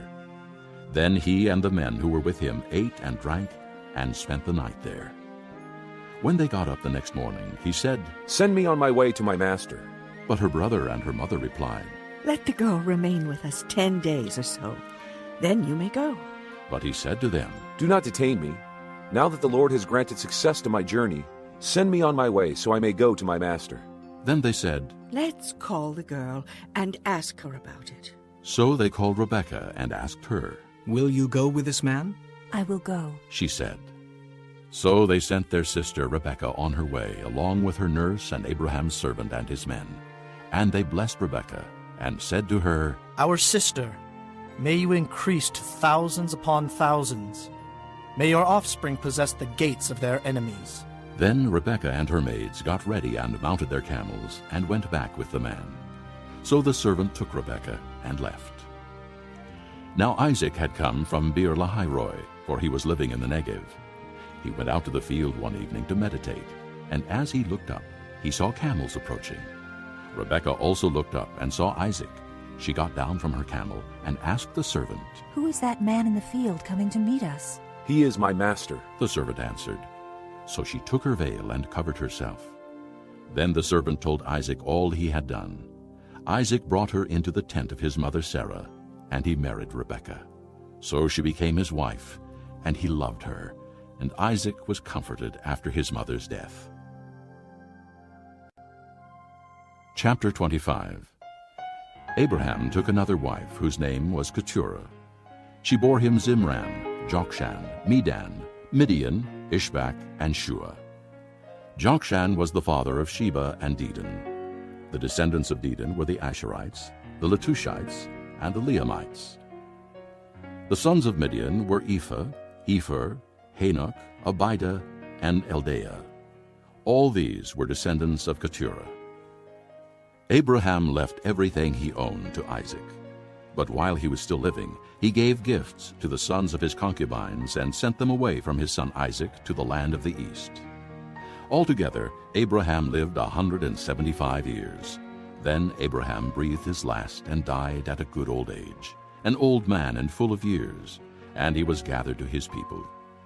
His sons, Isaac and Ishmael, buried him in the cave of Machpelah near Mamre, in the field of Ephron, son of Zohar the Hittite, the field Abraham had bought from the Hittites. There Abraham was buried with his wife Sarah. After Abraham's death, God blessed his son Isaac, who then lived near Beer-lahai-roi. This is the account of Abraham's son Ishmael, whom Sarah's maidservant Hagar the Egyptian bore to Abraham. These are the names of the sons of Ishmael, listed in the order of their birth: Nebaioth, the firstborn of Ishmael; Kedar, Adbeel, Mibsam, Mishma, Duma, Massa, Hadad, Tema, Jetur, Naphish, and Kedemah. These were the sons of Ishmael, and these are the names of the 12 tribal rulers according to their settlements and camps. Altogether, Ishmael lived 137 years. He breathed his last and died, and he was gathered to his people. His descendants settled in the area from Havilah to Shur, near the border of Egypt, as you go toward Asher, and they lived in hostility toward all their brothers. This is the account of Abraham's son Isaac. Abraham became the father of Isaac, and Isaac was 40 years old when he married Rebekah, daughter of Bethuel the Aramean, from Paddan Aram, the sister of Laban the Aramean. Isaac prayed to the Lord on behalf of his wife, because she was barren. The Lord answered his prayer, and his wife Rebekah became pregnant. The babies jostled each other within her, and she said, "Why is this happening to me?" So she went to inquire of the Lord. The Lord said to her, 2 nations are in your womb, and 2 peoples from within you will be separated. One people will be stronger than the other, and the older will serve the younger. When the time came for her to give birth, there were twin boys in her womb. The first to come out was red, and his whole body was like a hairy garment. So they named him Esau. After this, his brother came out with his hand grasping Esau's heel. So he was named Jacob. Isaac was 60 years old when Rebekah gave birth to them. The boys grew up, and Esau became a skillful hunter, a man of the open country, while Jacob was a quiet man, staying among the tents. Isaac, who had a taste for wild game, loved Esau, but Rebekah loved Jacob. Once when Jacob was cooking some stew, Esau came in from the open country, famished. He said to Jacob, "Quick, let me have some of that red stew. I'm famished." That is why he was also called Edom.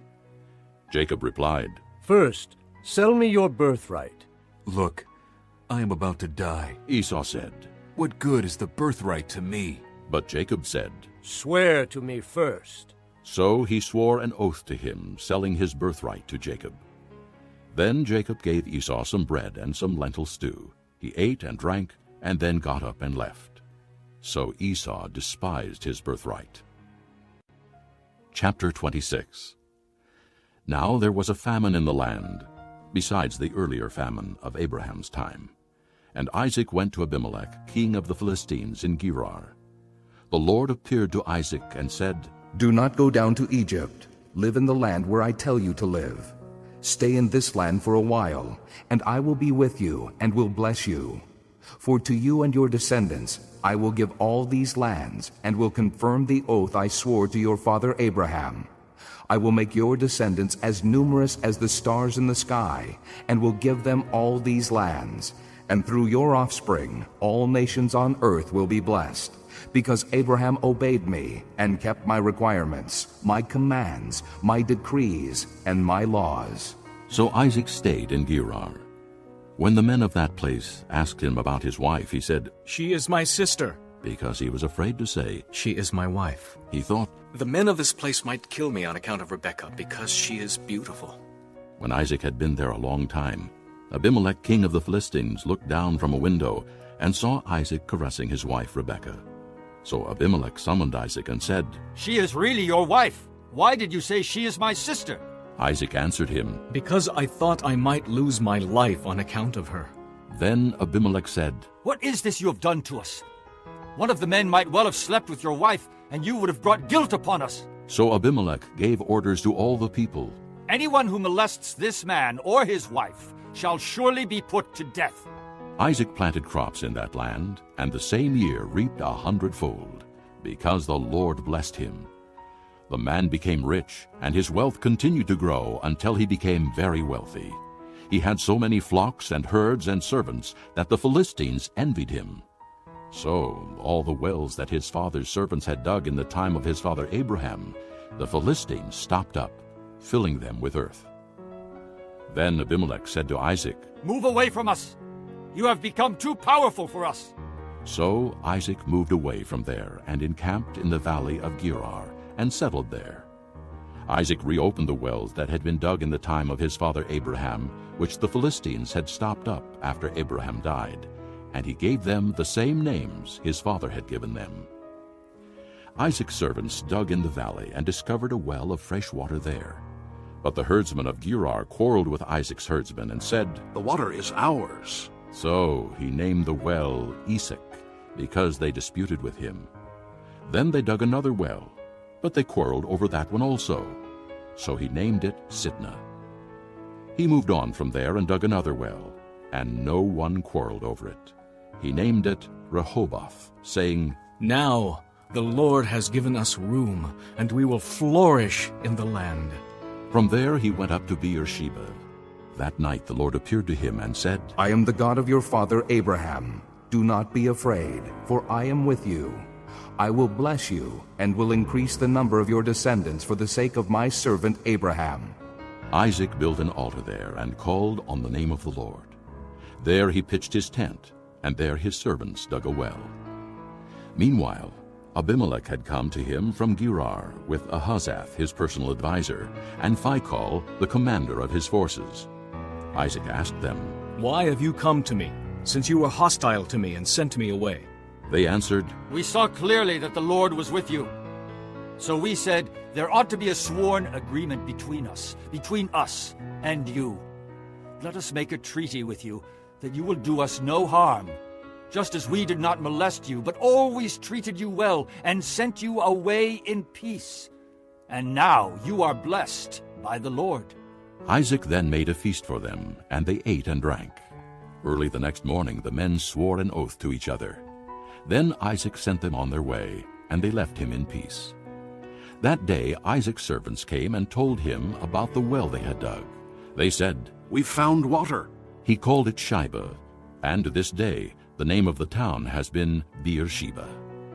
When Esau was 40 years old, he married Judith, daughter of Beeri the Hittite, and also Basemath, daughter of Elon the Hittite. They were a source of grief to Isaac and Rebekah. Chapter 27. When Isaac was old and his eyes were so weak that he could no longer see, he called for Esau his older son and said to him, "My son." "Here I am," he answered. Isaac said, "I am now an old man and don't know the day of my death.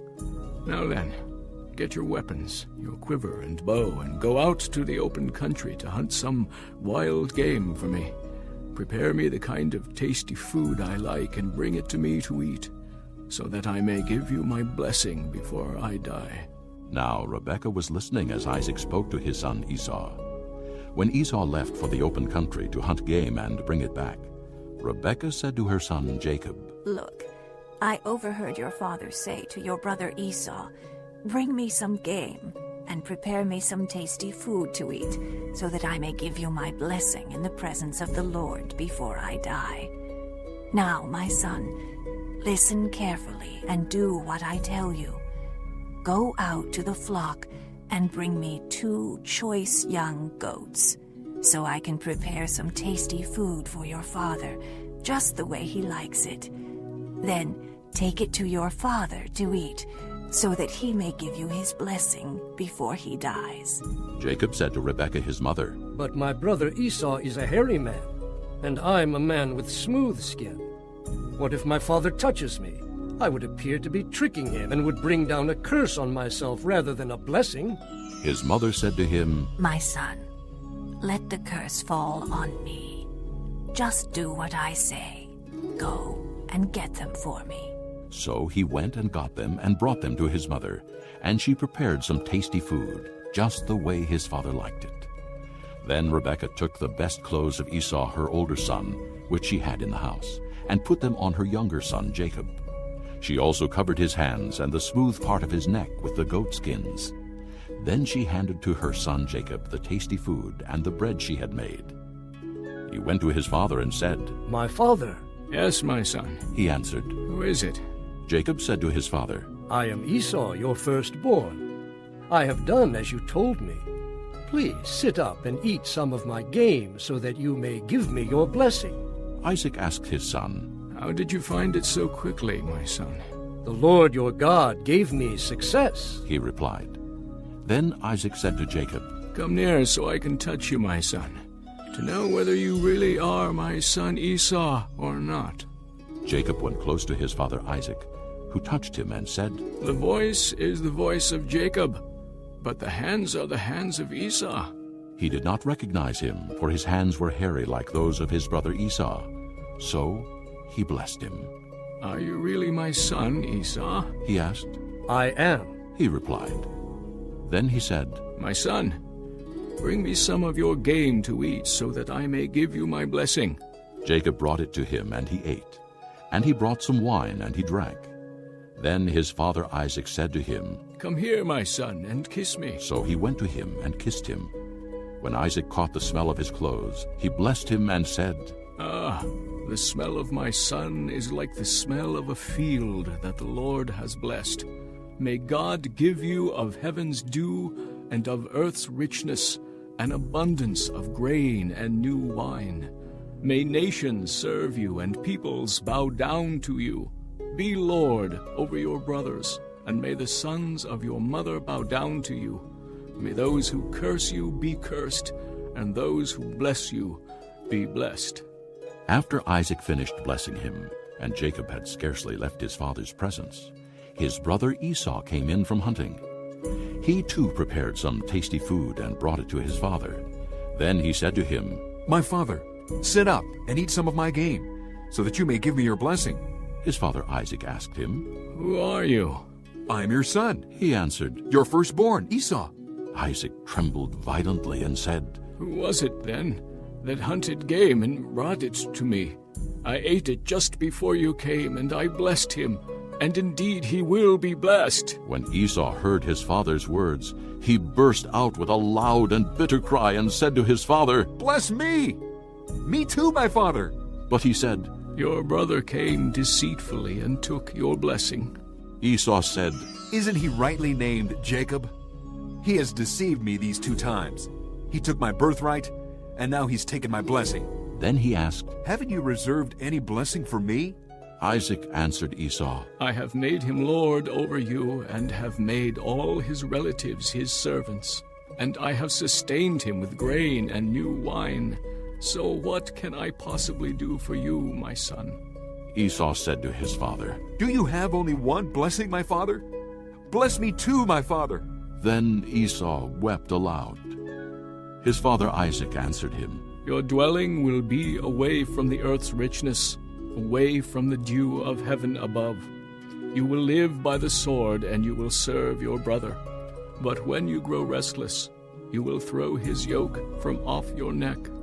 Esau held a grudge against Jacob because of the blessing his father had given him. He said to himself, The days of mourning for my father are near. Then I will kill my brother Jacob. When Rebekah was told what her older son Esau had said, she sent for her younger son Jacob and said to him, Your brother Esau is consoling himself with the thought of killing you. Now then, my son, do what I say. Flee at once to my brother Laban in Haran. Stay with him for a while until your brother's fury subsides. When your brother is no longer angry with you and forgets what you did to him, I'll send word for you to come back from there. Why should I lose both of you in one day? Then Rebekah said to Isaac, I'm disgusted with living because of these Hittite women. If Jacob takes a wife from among the women of this land, from Hittite women like these, my life will not be worth living. Chapter 28. So Isaac called for Jacob and blessed him, and commanded him, Do not marry a Canaanite woman. Go at once to Paddan Aram, to the house of your mother's father Bethuel. Take a wife for yourself there from among the daughters of Laban, your mother's brother. May God Almighty bless you and make you fruitful and increase your numbers until you become a community of peoples. May he give you and your descendants the blessing given to Abraham, so that you may take possession of the land where you now live as an alien, the land God gave to Abraham. Then Isaac sent Jacob on his way, and he went to Paddan Aram, to Laban, son of Bethuel the Aramean, the brother of Rebekah, who was the mother of Jacob and Esau. Now Esau learned that Isaac had blessed Jacob, and had sent him to Paddan Aram to take a wife from there, and that when he blessed him, he commanded him, Do not marry a Canaanite woman. And that Jacob had obeyed his father and mother, and had gone to Paddan Aram. Esau then realized how displeasing the Canaanite women were to his father Isaac. So he went to Ishmael, and married Mahalath, the sister of Nebaioth, and daughter of Ishmael, son of Abraham, in addition to the wives he already had. Jacob left Beersheba and set out for Haran. When he reached a certain place, he stopped for the night because the sun had set. Taking one of the stones there, he put it under his head and lay down to sleep. He had a dream in which he saw a stairway resting on the earth, with its top reaching to heaven, and the angels of God were ascending and descending on it. There above it stood the Lord, and he said, I am the Lord, the God of your father Abraham, and the God of Isaac. I will give you and your descendants the land on which you are lying. Your descendants will be like the dust of the earth, and you will spread out to the west and to the east, to the north and to the south. All peoples on earth will be blessed through you and your offspring. I am with you and will watch over you wherever you go, and I will bring you back to this land. I will not leave you until I have done what I have promised you.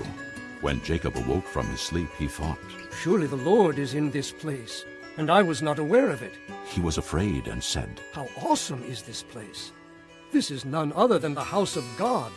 This is the gate of heaven. Early the next morning, Jacob took the stone he had placed under his head, and set it up as a pillar, and poured oil on top of it. He called that place Bethel, though the city used to be called Luz. Then Jacob made a vow, saying, If God will be with me and will watch over me on this journey I am taking, and will give me food to eat and clothes to wear, so that I return safely to my father's house. Then the Lord will be my God, and this stone that I have set up as a pillar will be God's house. And of all that you give me, I will give you 1/10. Chapter 29. Then Jacob continued on his journey and came to the land of the eastern peoples. There he saw a well in the field, with 3 flocks of sheep lying near it, because the flocks were watered from that well.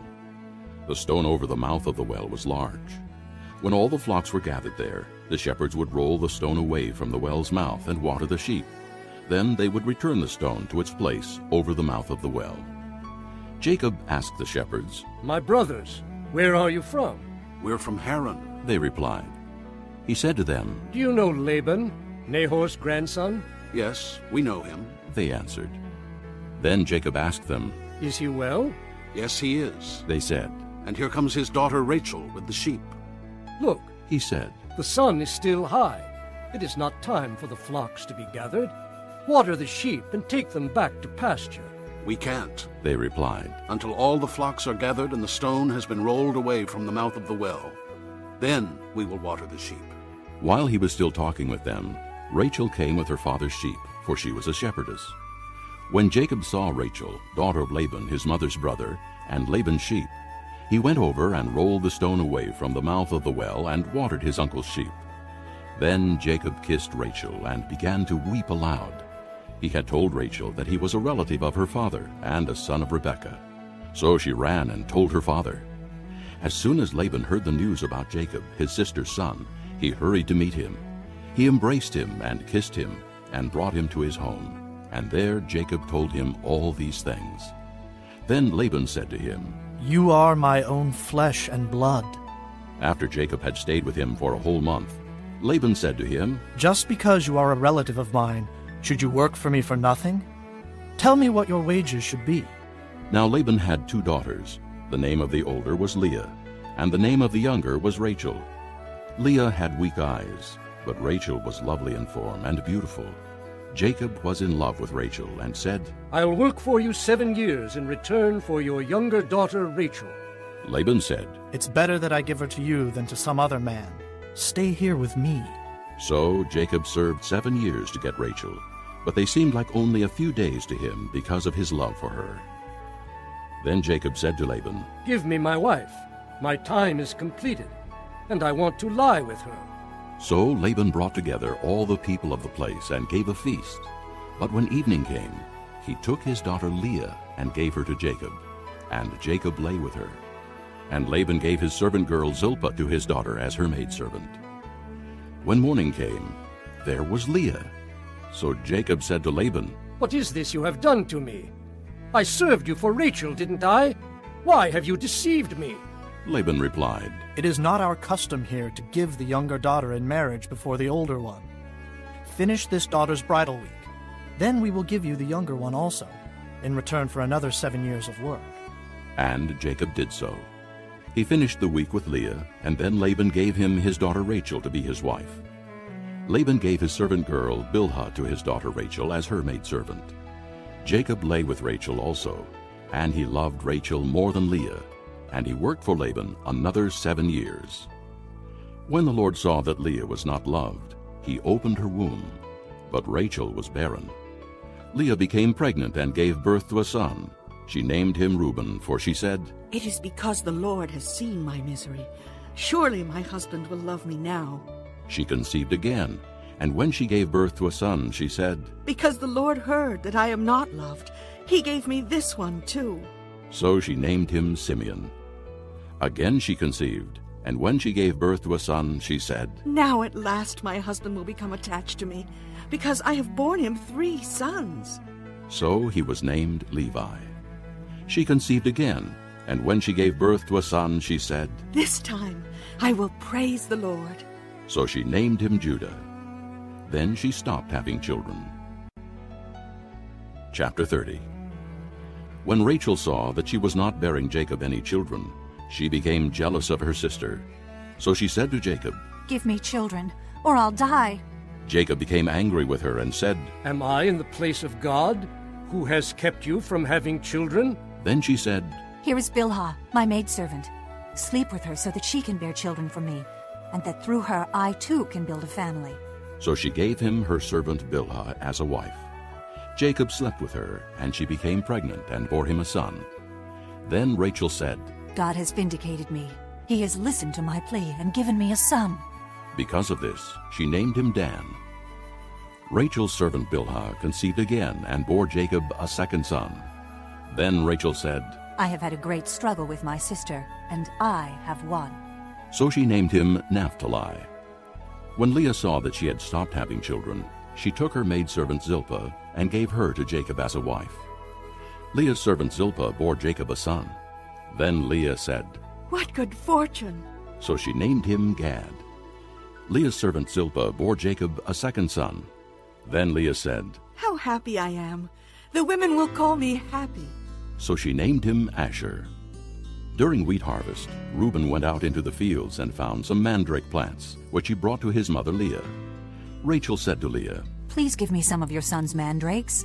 But she said to her, Wasn't it enough you took away my husband? Will you take my son's mandrakes too? Very well. Rachel said, He can sleep with you tonight in return for your son's mandrakes. So when Jacob came in from the fields that evening, Leah went out to meet him. You must sleep with me, She said. I have hired you with my son's mandrakes. So he slept with her that night. God listened to Leah, and she became pregnant and bore Jacob a fifth son. Then Leah said, God has rewarded me for giving my maidservant to my husband. So she named him Issachar. Leah conceived again and bore Jacob a sixth son. Then Leah said, God has presented me with a precious gift. This time my husband will treat me with honor, because I have borne him 6 sons. So she named him Zebulun. Sometime later she gave birth to a daughter and named her Dinah. Then God remembered Rachel. He listened to her and opened her womb. She became pregnant and gave birth to a son and said, God has taken away my disgrace. She named him Joseph and said, May the Lord add to me another son. After Rachel gave birth to Joseph, Jacob said to Laban, Send me on my way so I can go back to my own homeland. Give me my wives and children for whom I have served you, and I will be on my way. You know how much work I've done for you. But Laban said to him, If I have found favor in your eyes, please stay. I have learned by divination that the Lord has blessed me because of you. He added, Name your wages, and I will pay them. Jacob said to him, You know how I have worked for you, and how your livestock has fared under my care. The little you had before I came has increased greatly, and the Lord has blessed you wherever I have been. But now, when may I do something for my own household? What shall I give you? He asked. Don't give me anything. Jacob replied, But if you will do this one thing for me, I will go on tending your flocks and watching over them. Let me go through all your flocks today, and remove from them every speckled or spotted sheep, every dark-colored lamb, and every spotted or speckled goat. They will be my wages, and my honesty will testify for me in the future whenever you check on the wages you have paid me. Any goat in my possession that is not speckled or spotted, or any lamb that is not dark-colored, will be considered stolen. Agreed, said Laban. Let it be as you have said. That same day he removed all the male goats that were streaked or spotted, and all the speckled or spotted female goats, all that had white on them, and all the dark-colored lambs, and he placed them in the care of his sons. Then he put a 3-day journey between himself and Jacob, while Jacob continued to tend the rest of Laban's flocks. Jacob, however, took fresh-cut branches from poplar, almond, and plane trees, and made white stripes on them by peeling the bark and exposing the white inner wood of the branches. Then he placed the peeled branches in all the watering troughs, so that they would be directly in front of the flocks when they came to drink. When the flocks were in heat and came to drink, they mated in front of the branches, and they bore young that were streaked or speckled or spotted. Jacob set apart the young of the flock by themselves, but made the rest face the streaked and dark-colored animals that belonged to Laban. Thus he made separate flocks for himself, and did not put them with Laban's animals. Whenever the stronger females were in heat, Jacob would place the branches in the troughs in front of the animals, so they would mate near the branches. But if the animals were weak, he would not place them there. So the weak animals went to Laban, and the strong ones to Jacob. In this way the man grew exceedingly prosperous, and came to own large flocks, and maidservants, and men-servants, and camels, and donkeys. Chapter 31. Jacob heard that Laban's sons were saying, Jacob has taken everything our father owned and has gained all this wealth from what belonged to our father. And Jacob noticed that Laban's attitude toward him was not what it had been. Then the Lord said to Jacob, Go back to the land of your fathers, and to your relatives, and I will be with you. So Jacob sent word to Rachel and Leah to come out to the fields where his flocks were. He said to them, I see that your father's attitude towards me is not what it was before, but the God of my father has been with me. You know that I've worked for your father with all my strength, yet your father has cheated me by changing my wages 10 times. However, God has not allowed him to harm me. If he said, The speckled ones will be your wages, then all the flocks gave birth to speckled young. And if he said, The streaked ones will be your wages, then all the flocks bore streaked young. So God has taken away your father's livestock and has given them to me. In breeding season I once had a dream in which I looked up and saw that the male goats mating with the flock were streaked, speckled, or spotted. The angel of God said to me in a dream, Jacob. I answered, Here I am. And he said, Look up and see that all the male goats mating with the flock are streaked, speckled, or spotted. For I have seen all that Laban has been doing to you. I am the God of Bethel, where you anointed a pillar and where you made a vow to me. Now leave this land at once and go back to your native land. Then Rachel and Leah replied, Do we still have any share in the inheritance of our father's estate? Does he not regard us as foreigners? Not only has he sold us, but he has used up what was paid for us. Surely all the wealth that God took away from our father belongs to us and our children. So do whatever God has told you. Then Jacob put his children and his wives on camels, and he drove all his livestock ahead of him, along with all the goods he had accumulated in Paddan Aram, to go to his father Isaac in the land of Canaan.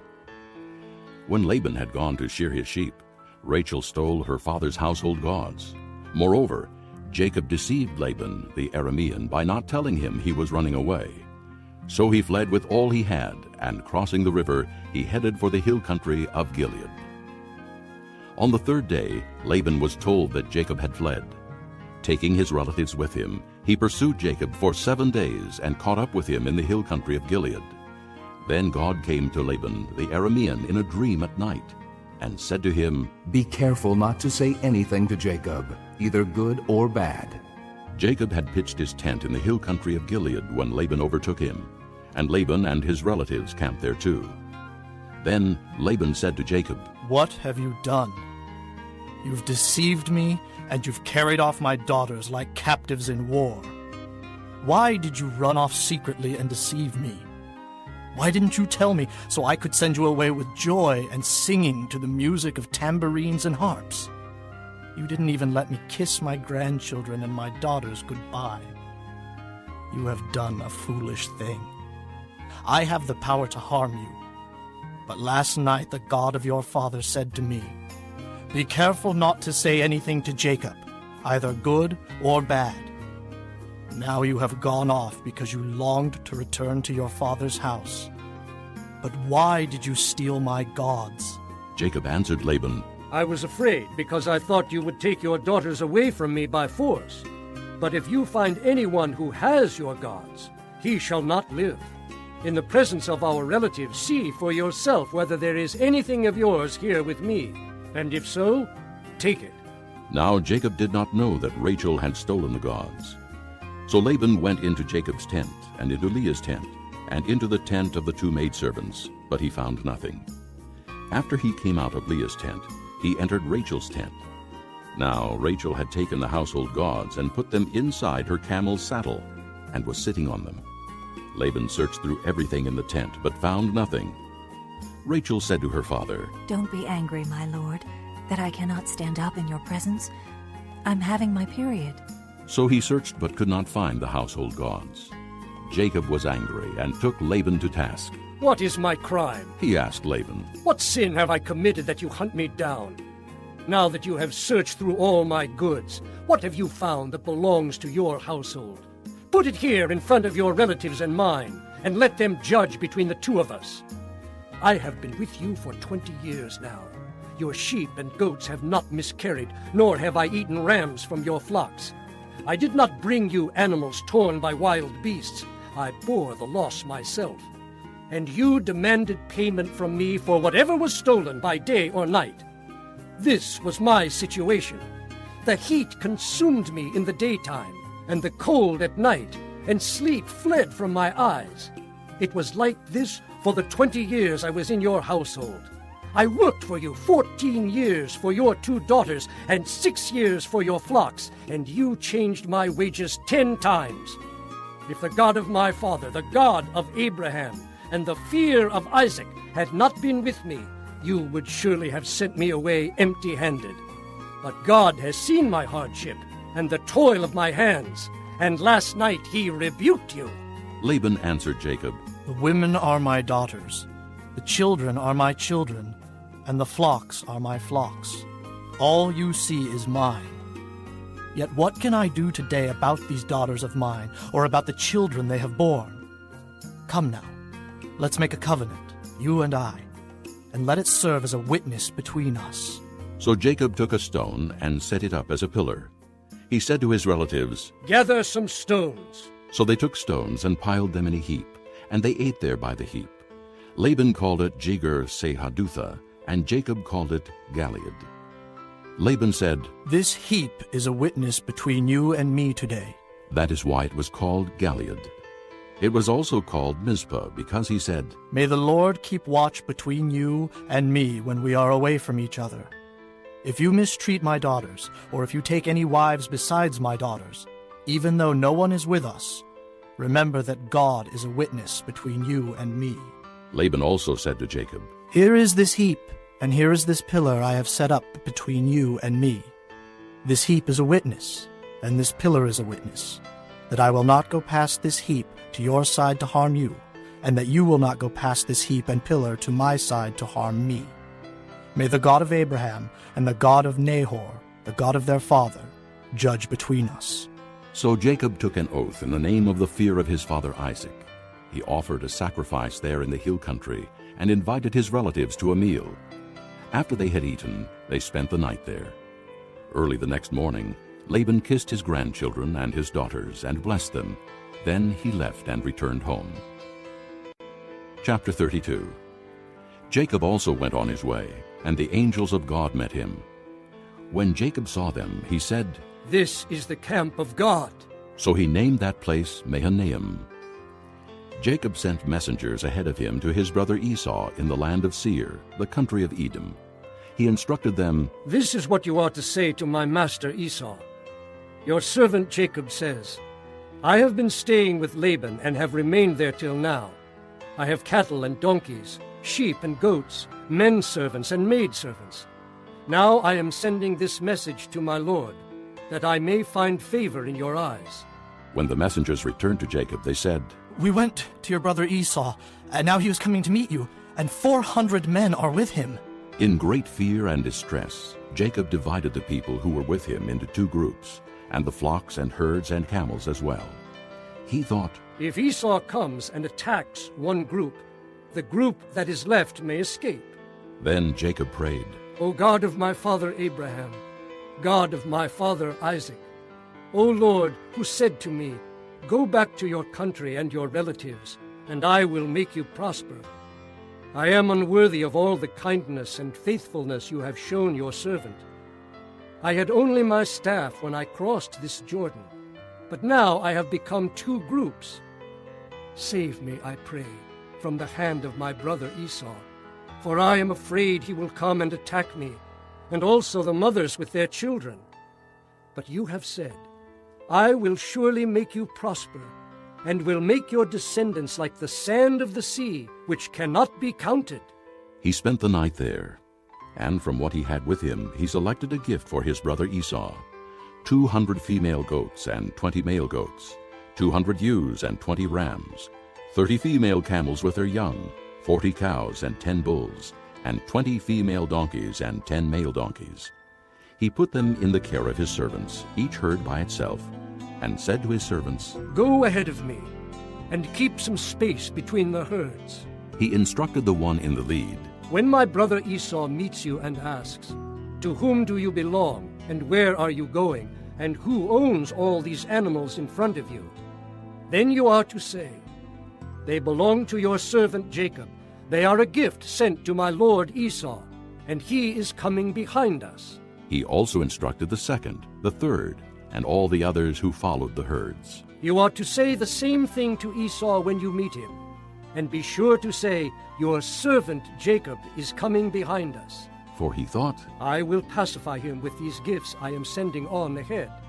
Later, when I see him, perhaps he will receive me." So Jacob's gifts went on ahead of him, but he himself spent the night in the camp. That night Jacob got up and took his 2 wives, his 2 maidservants, and his 11 sons, and crossed the ford of the Jabbok. After he had sent them across the stream, he sent over all his possessions. So Jacob was left alone, and a man wrestled with him till daybreak. When the man saw that he could not overpower him, he touched the socket of Jacob's hip, so that his hip was wrenched as he wrestled with the man. Then the man said, "Let me go, for it is daybreak." But Jacob replied, "I will not let go unless you bless me." The man asked him, "What is your name?" "Jacob," he answered. Then the man said, "Your name will no longer be Jacob, but Israel, because you have struggled with God and with men, and have overcome." Jacob said, "Please tell me your name." But he replied, "Why do you ask my name?" Then he blessed him there. So Jacob called the place Peniel, saying, "It is because I saw God face to face, and yet my life was spared." The sun rose above him as he passed Peniel, and he was limping because of his hip. Therefore to this day the Israelites do not eat the tendon attached to the socket of the hip, because the socket of Jacob's hip was touched near the tendon. Chapter 33. Jacob looked up, and there was Esau coming with his 400 men. So he divided the children among Leah, Rachel, and the 2 maidservants. He put the maidservants and their children in front, Leah and her children next, and Rachel and Joseph in the rear. He himself went on ahead and bowed down to the ground 7 times as he approached his brother.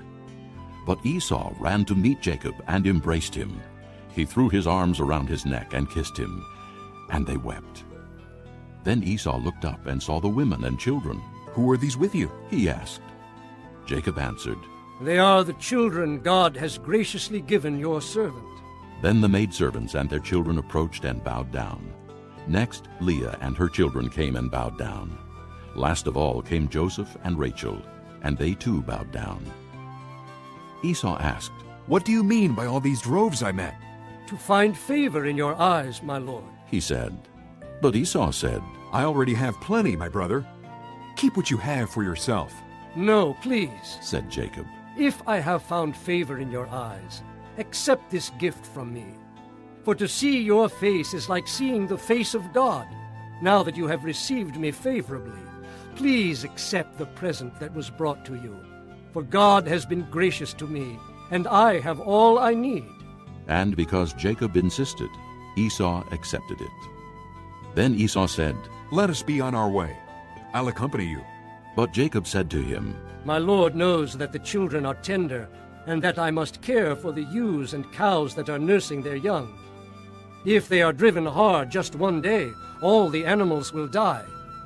So let my lord go on ahead of his servant, while I move along slowly at the pace of the droves before me and that of the children, until I come to my lord in Seir." Esau said, "Then let me leave some of my men with you." "But why do that?" Jacob asked. "Just let me find favor in the eyes of my lord." So that day Esau started on his way back to Seir. Jacob, however, went to Succoth, where he built a place for himself and made shelters for his livestock. That is why the place is called Succoth. After Jacob came from Paddan-aram, he arrived safely at the city of Shechem in Canaan, and camped within sight of the city.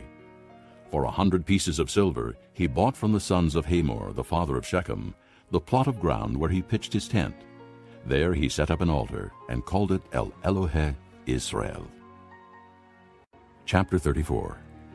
Now Dinah, the daughter Leah had borne to Jacob, went out to visit the women of the land.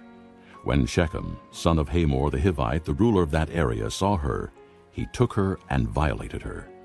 His heart was drawn to Dinah, daughter of Jacob, and he loved the girl, and spoke tenderly to her. And Shechem said to his father Hamor, "Get me this girl as my wife." When Jacob heard that his daughter Dinah had been defiled, his sons were in the fields with his livestock, so he kept quiet about it until they came home. Then Shechem's father Hamor went out to talk with Jacob. Now Jacob's sons had come in from the fields as soon as they heard what had happened. They were filled with grief and fury, because Shechem had done a disgraceful thing in Israel by lying with Jacob's daughter, a thing that should not be done. But Hamor said to them, "My son Shechem has his heart set on your daughter. Please give her to him as his wife. Intermarry with us. Give us your daughters and take our daughters for yourselves. You can settle among us. The land is open to you. Live in it, trade in it, and acquire property in it." Then Shechem said to Dinah's father and brothers, "Let me find favor in your eyes, and I will give you whatever you ask. Make the price for the bride and the gift I am to bring as great as you like, and I'll pay whatever you ask me. Only give me the girl as my wife." Because their sister Dinah had been defiled, Jacob's sons replied deceitfully as they spoke to Shechem and his father Hamor. They said to them, "We can't do such a thing. We can't give our sister to a man who is not circumcised. That would be a disgrace to us. We will give our consent to you on one condition only, that you become like us by circumcising all your males. Then we will give you our daughters and take your daughters for ourselves. We'll settle among you and become one people with you. But if you will not agree to be circumcised, we'll take our sister and go." Their proposal seemed good to Hamor and his son Shechem. The young man, who was the most honored of all his father's household, lost no time in doing what they said, because he was delighted with Jacob's daughter. So Hamor and his son Shechem went to the gate of their city to speak to their fellow townsmen. "These men are friendly toward us," they said. "Let them live in our land and trade in it. The land has plenty of room for them. We can marry their daughters and they can marry ours. But the men will consent to live with us as one people only on the condition that our males be circumcised, as they themselves are. Won't their livestock, their property, and all their other animals become ours? So let us give our consent to them, and they will settle among us." All the men who went out of the city gate agreed with Hamor and his son Shechem, and every male in the city was circumcised. 3 days later, while all of them were still in pain, 2 of Jacob's sons, Simeon and Levi, Dinah's brothers, took their swords and attacked the unsuspecting city, killing every male. They put Hamor and his son Shechem to the sword, and took Dinah from Shechem's house and left. The sons of Jacob came upon the dead bodies and looted the city where their sister had been defiled.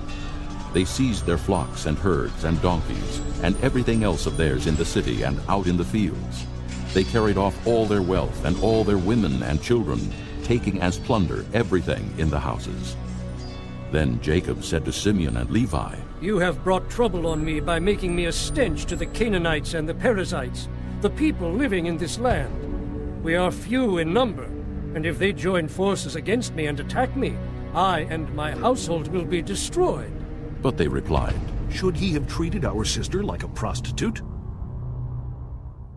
This concludes Disc 2.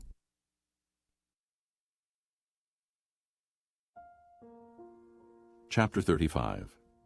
Then God said to Jacob, "Go up to Bethel and settle there, and build an altar there to God, who appeared to you when you were fleeing from your brother Esau." So Jacob said to his household and to all who were with him, "Get rid of the foreign gods you have with you, and purify yourselves and change your clothes.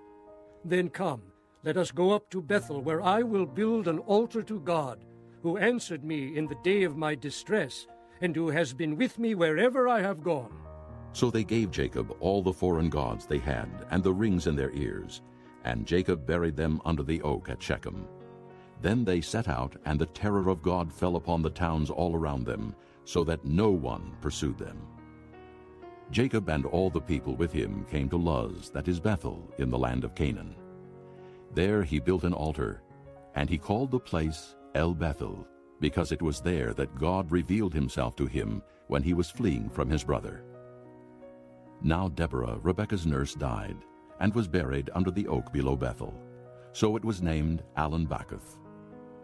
After Jacob returned from Paddan Aram, God appeared to him again and blessed him. God said to him, "Your name is Jacob, but you will no longer be called Jacob. Your name will be Israel." So he named him Israel. And God said to him, "I am God Almighty. Be fruitful and increase in number. A nation and a community of nations will come from you, and kings will come from your body. The land I gave to Abraham and Isaac I also give to you, and I will give this land to your descendants after you."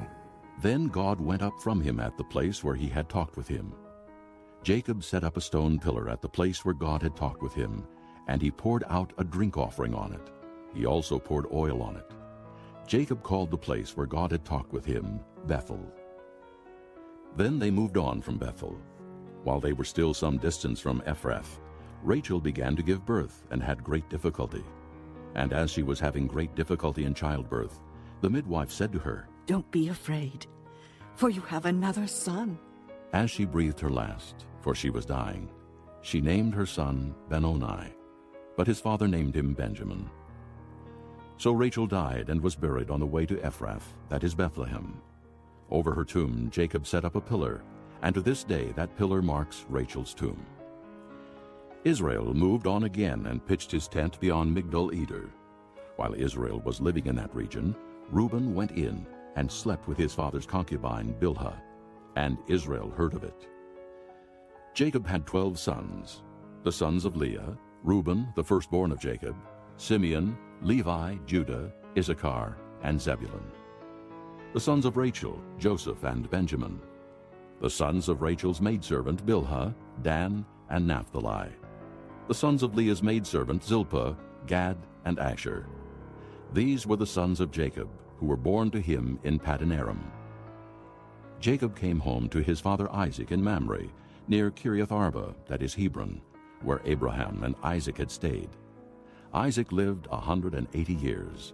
Then he breathed his last and died, and was gathered to his people old and full of years, and his sons Esau and Jacob buried him. Chapter 36.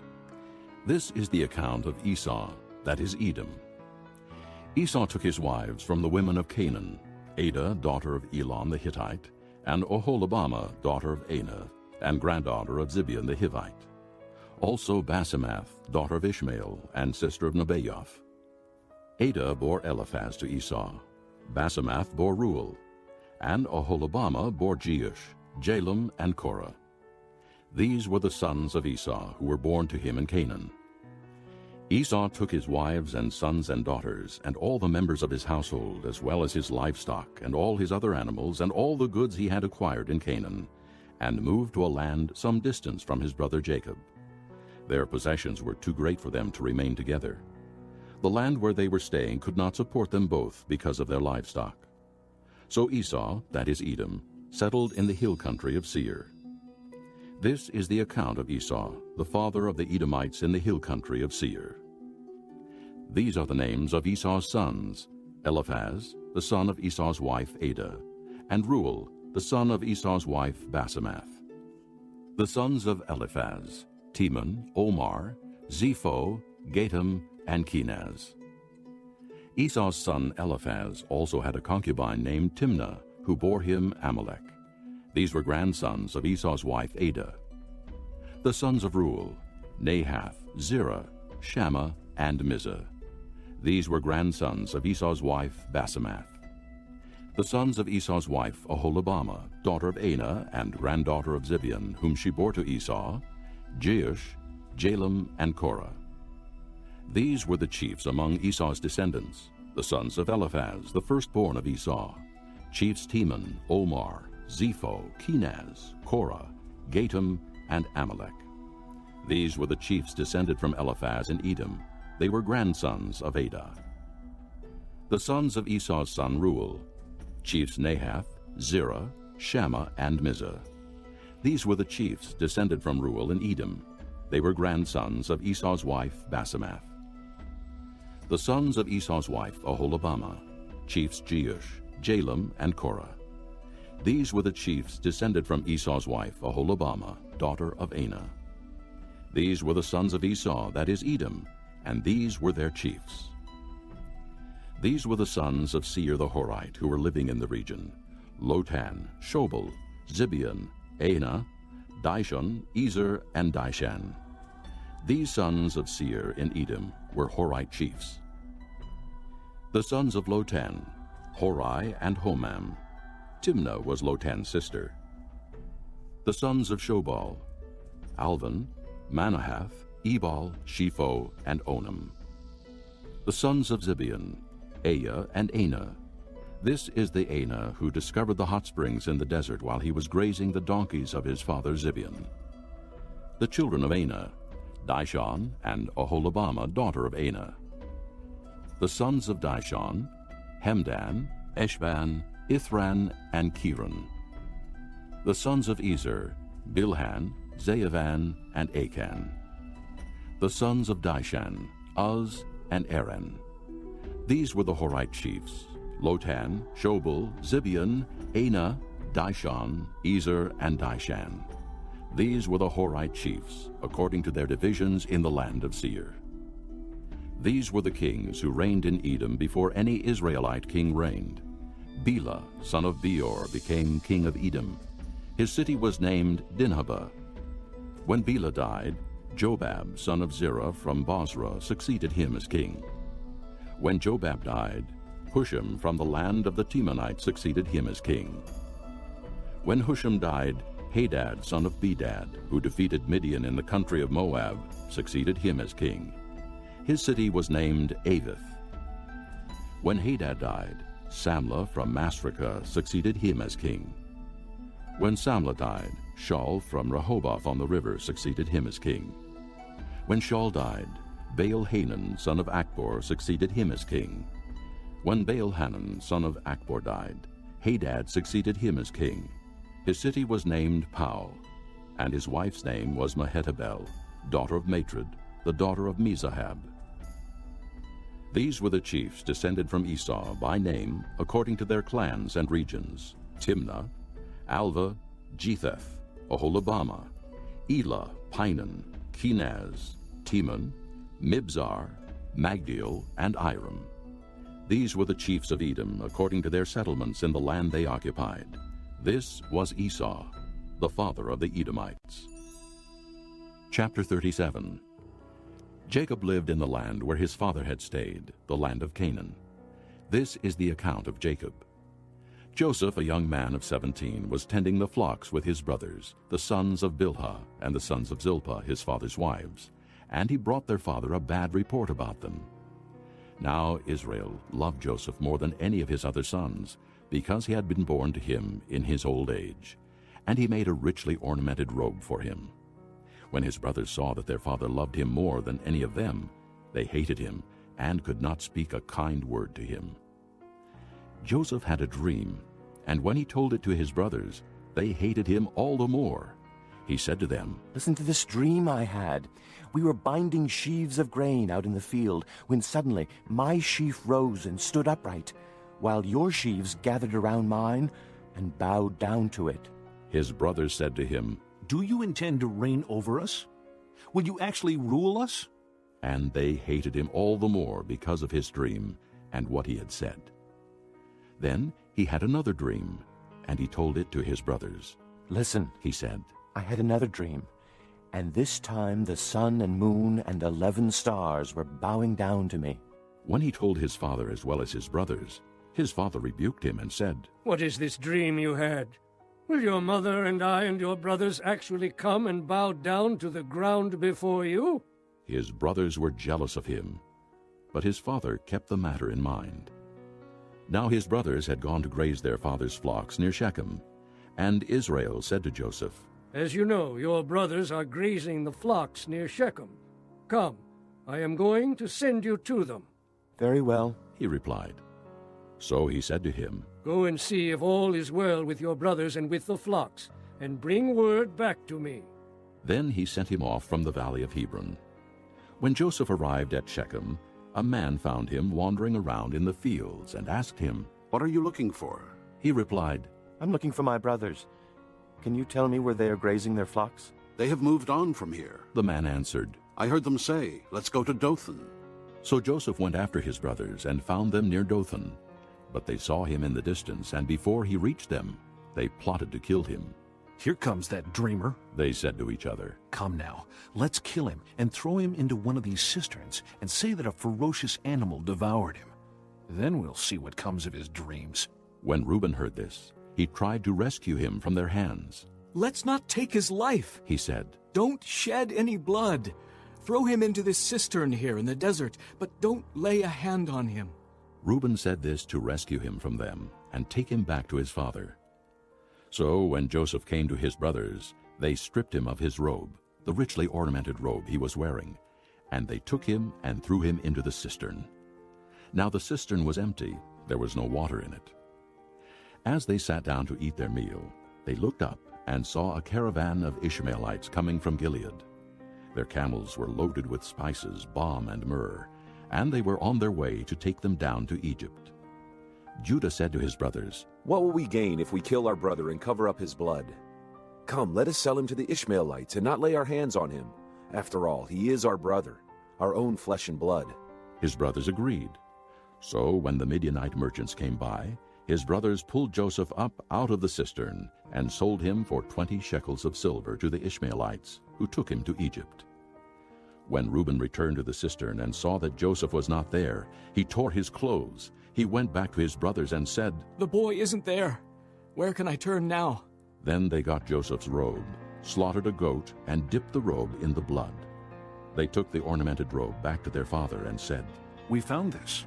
Examine it to see whether it's your son's robe." He recognized it and said, "It is my son's robe. Some ferocious animal has devoured him. Joseph has surely been torn to pieces." Then Jacob tore his clothes, put on sackcloth, and mourned for his son many days. All his sons and daughters came to comfort him, but he refused to be comforted. "No," he said, "in mourning will I go down to the grave to my son." So his father wept for him. Meanwhile, the Midianites sold Joseph in Egypt to Potiphar, one of Pharaoh's officials, the captain of the guard. Chapter 38. At that time Judah left his brothers and went down to stay with a man of Adullam named Hira. There Judah met the daughter of a Canaanite man named Shua. He married her and lay with her. She became pregnant and gave birth to a son, who was named She conceived again and gave birth to a son and named him Onan. She gave birth to still another son and named him Shelah. It was at Chezib that she gave birth to him. Judah got a wife for his firstborn, and her name was Tamar. But Judah's firstborn, was wicked in the Lord's sight, so the Lord put him to death. Then Judah said to Onan, "Lie with your brother's wife and fulfill your duty to her as a brother-in-law, to produce offspring for your brother." But Onan knew that the offspring would not be his. So whenever he lay with his brother's wife, he spilled his semen on the ground to keep it from producing offspring for his brother. What he did was wicked in the Lord's sight, so he put him to death also. Judah then said to his daughter-in-law Tamar, "Live as a widow in your father's house until my son Shelah grows up." For he thought, "He may die too, just like his brothers." So Tamar went to live in her father's house. After a long time, Judah's wife, the daughter of Shua, died. When Judah had recovered from his grief, he went up to Timnah to the men who were shearing his sheep, and his friend Hira the Adullamite went with him. When Tamar was told, "Your father-in-law is on his way to Timnah to shear his sheep," she took off her widow's clothes, covered herself with a veil to disguise herself, and then sat down at the entrance to Enaim, which is on the road to Timnah.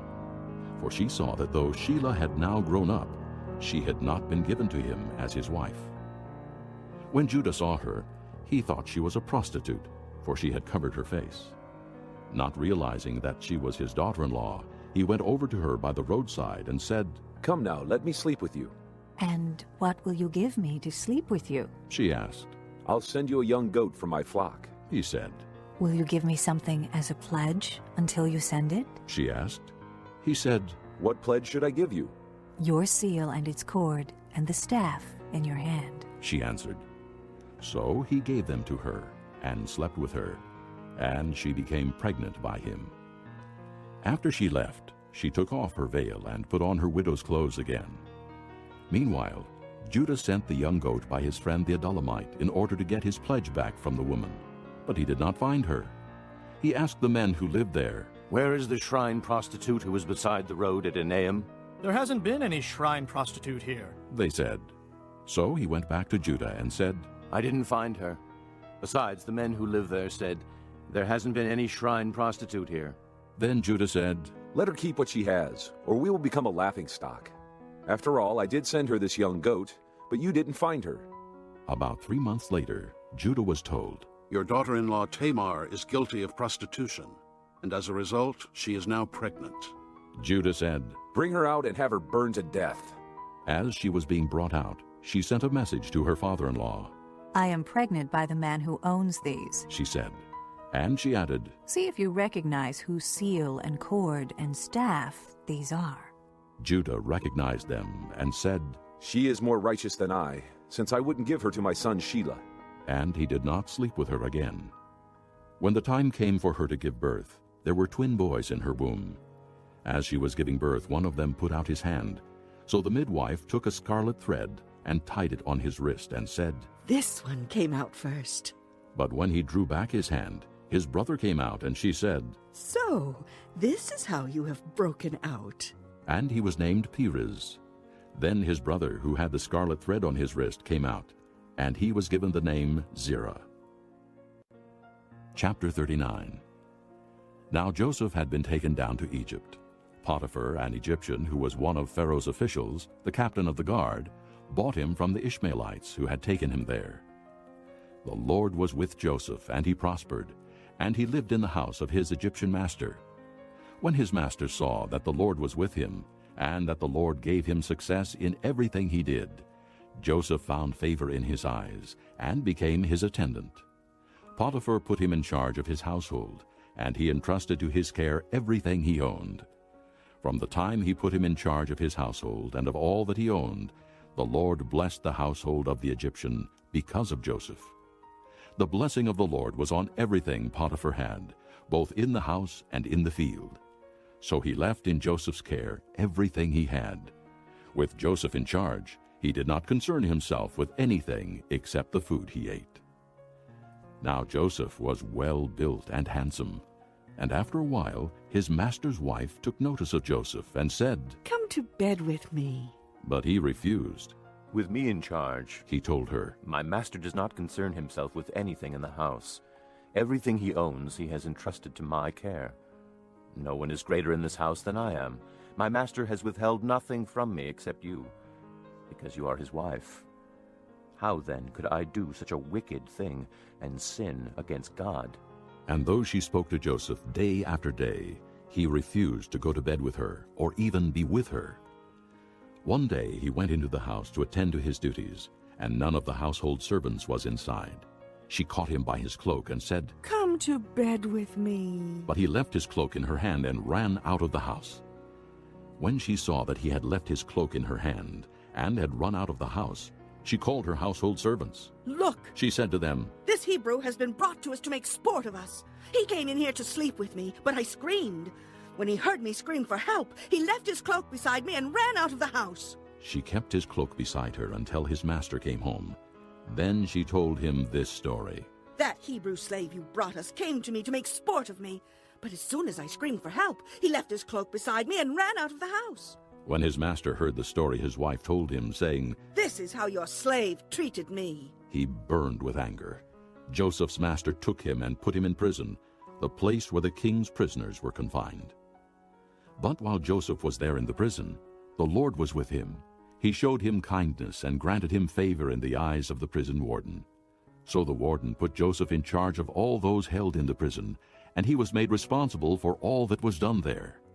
The warden paid no attention to anything under Joseph's care, because the Lord was with Joseph and gave him success in whatever he did. Chapter 40. Sometime later, the cupbearer and the baker of the king of Egypt offended their master, the king of Egypt. Pharaoh was angry with his two officials, the chief cupbearer and the chief baker, and put them in custody in the house of the captain of the guard, in the same prison where Joseph was confined. The captain of the guard assigned them to Joseph, and he attended them. After they had been in custody for some time, each of the two men, the cupbearer and the baker of the king of Egypt, who were being held in prison, had a dream the same night, and each dream had a meaning of its own. When Joseph came to them the next morning, he saw that they were dejected. So he asked Pharaoh's officials who were in custody with him in his master's house, "Why are your faces so sad today?" "We both had dreams," they answered, "but there is no one to interpret them." Then Joseph said to them, "Do not interpretations belong to God? Tell me your dreams." So the chief cupbearer told Joseph his dream. He said to him, "In my dream I saw a vine in front of me, and on the vine were 3 branches. As soon as it budded, it blossomed, and its clusters ripened into grapes. Pharaoh's cup was in my hand, and I took the grapes, squeezed them into Pharaoh's cup, and put the cup in his hand." "This is what it means," Joseph said to him. "The 3 branches are 3 days. Within 3 days, Pharaoh will lift up your head and restore you to your position. And you will put Pharaoh's cup in his hand, just as you used to do when you were his cupbearer. But when all goes well with you, remember me and show me kindness. Mention me to Pharaoh and get me out of this prison. For I was forcibly carried off from the land of the Hebrews, and even here I have done nothing to deserve being put in a dungeon." When the chief baker saw that Joseph had given a favorable interpretation, he said to Joseph, "I too had a dream. On my head were 3 baskets of bread. In the top basket were all kinds of baked goods for Pharaoh, but the birds were eating them out of the basket on my head." "This is what it means," Joseph said. "The 3 baskets are 3 days. Within 3 days, Pharaoh will lift off your head and hang you on a tree, and the birds will eat away your flesh." Now the 3rd day was Pharaoh's birthday, and he gave a feast for all his officials. He lifted up the heads of the chief cupbearer and the chief baker in the presence of his officials. He restored the chief cupbearer to his position, so that he once again put the cup into Pharaoh's hand. But he hanged the chief baker, just as Joseph had said to them in his interpretation. The chief cupbearer, however, did not remember Joseph. He forgot him. Chapter 41. When 2 full years had passed, Pharaoh had a dream. He was standing by the Nile when out of the river there came up 7 cows, sleek and fat, and they grazed among the reeds. After them 7 other cows, ugly and gaunt, came up out of the Nile and stood beside those on the river bank. And the cows that were ugly and gaunt ate up the 7 sleek fat cows. Then Pharaoh woke up. He fell asleep again and had a second dream. 7 heads of grain, healthy and good, were growing on a single stalk. After them 7 other heads of grain sprouted, thin and scorched by the east wind. The thin heads of grain swallowed up the 7 healthy full heads. Then Pharaoh woke up. It had been a dream. In the morning his mind was troubled, so he sent for all the magicians and wise men of Egypt. Pharaoh told them his dreams, but no one could interpret them for him. Then the chief cupbearer said to Pharaoh, "Today I am reminded of my shortcomings. Pharaoh was once angry with his servants, and he imprisoned me and the chief baker in the house of the captain of the guard. Each of us had a dream the same night, and each dream had a meaning of its own. Now a young Hebrew was there with us, a servant of the captain of the guard. We told him our dreams, and he interpreted them for us, giving each man the interpretation of his dream. And things turned out exactly as he interpreted them to us. I was restored to my position, and the other man was hanged." So Pharaoh sent for Joseph, and he was quickly brought from the dungeon. When he had shaved and changed his clothes, he came before Pharaoh. Pharaoh said to Joseph, "I had a dream, and no one can interpret it, but I have heard it said of you that when you hear a dream, you can interpret it." "I cannot do it," Joseph replied to Pharaoh. "But God will give Pharaoh the answer he desires." Then Pharaoh said to Joseph, "In my dream, I was standing on the bank of the Nile, when out of the river there came up 7 cows, fat and sleek, and they grazed among the reeds. After them 7 other cows came up, scrawny and very ugly and lean. I had never seen such ugly cows in all the land of Egypt. The lean, ugly cows ate up the 7 fat cows that came up first. But even after they ate them, no one could tell that they had done so. They looked just as ugly as before. Then I woke up. In my dreams, I also saw 7 heads of grain, full and good, growing on a single stalk. After them, 7 other heads sprouted, withered and thin and scorched by the east wind. The thin heads of grain swallowed up the 7 good heads. I told this to the magicians, but none could explain it to me. Then Joseph said to Pharaoh, The dreams of Pharaoh are one and the same. God has revealed to Pharaoh what he's about to do. The 7 good cows are 7 years, and the 7 good heads of grain are 7 years. It is one and the same dream. The 7 lean, ugly cows that came up afterward are 7 years, and so are the 7 worthless heads of grain scorched by the east wind. They are 7 years of famine. It is just as I said to Pharaoh. God has shown Pharaoh what he's about to do. 7 years of great abundance are coming throughout the land of Egypt, but 7 years of famine will follow them. Then all the abundance in Egypt will be forgotten, and the famine will ravage the land. The abundance in the land will not be remembered, because the famine that follows it will be so severe. The reason the dream was given to Pharaoh in 2 forms is that the matter has been firmly decided by God, and God will do it soon. And now, let Pharaoh look for a discerning and wise man, and put him in charge of the land of Egypt. Let Pharaoh appoint commissioners over the land to take 1/5 of the harvest of Egypt during the 7 years of abundance. They should collect all the food of these good years that are coming, and store up the grain under the authority of Pharaoh, to be kept in the cities for food.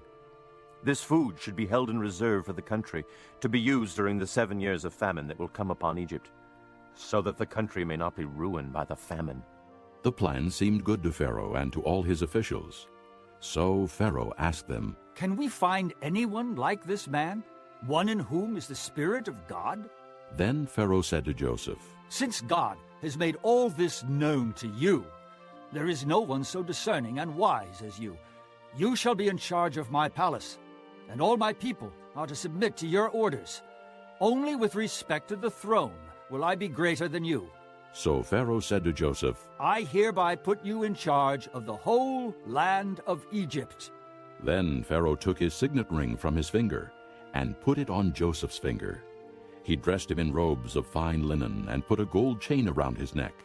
He had him ride in a chariot as his second in command, and men shouted before him, Make way!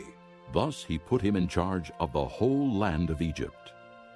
Then Pharaoh said to Joseph, I am Pharaoh, but without your word no one will lift hand or foot in all Egypt. Pharaoh gave Joseph the name Zaphanath-Paneah, and gave him Asenath, daughter of Potipherah, priest of On, to be his wife. And Joseph went throughout the land of Egypt. Joseph was 30 years old when he entered the service of Pharaoh, king of Egypt. And Joseph went out from Pharaoh's presence and traveled throughout Egypt. During the 7 years of abundance, the land produced plentifully. Joseph collected all the food produced in those 7 years of abundance in Egypt and stored it in the cities. In each city he put the food grown in the fields surrounding it. Joseph stored up huge quantities of grain, like the sand of the sea. It was so much that he stopped keeping records because it was beyond measure. Before the years of famine came, 2 sons were born to Joseph by Asenath, daughter of Potipherah, priest of On. Joseph named his firstborn Manasseh and said, It is because God has made me forget all my trouble and all my father's household. The second son he named Ephraim and said, It is because God has made me fruitful in the land of my suffering. The 7 years of abundance in Egypt came to an end, and the 7 years of famine began, just as Joseph had said. There was famine in all the other lands, but in the whole land of Egypt there was food. When all Egypt began to feel the famine, the people cried to Pharaoh for food. Then Pharaoh told all the Egyptians, Go to Joseph and do what he tells you. When the famine had spread over the whole country, Joseph opened the storehouses and sold grain to the Egyptians, for the famine was severe throughout Egypt. And all the countries came to Egypt to buy grain from Joseph, because the famine was severe in all the world. Chapter 42. When Jacob learned that there was grain in Egypt, he said to his sons, "Why do you just keep looking at each other?" He continued, "I have heard that there is grain in Egypt. Go down there and buy some for us, so that we may live and not die." Then 10 of Joseph's brothers went down to buy grain from Egypt. But Jacob did not send Benjamin, Joseph's brother, with the others, because he was afraid that harm might come to him. So Israel's sons were among those who went to buy grain, for the famine was in the land of Canaan also.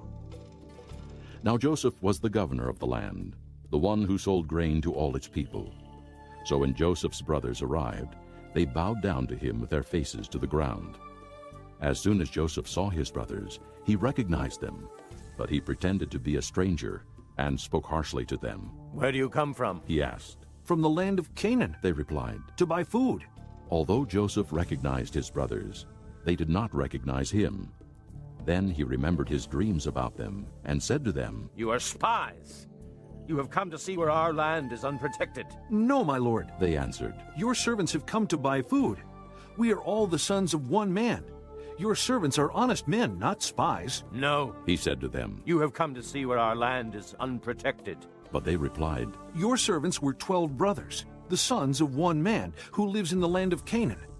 The youngest is now with our father, and one is no more."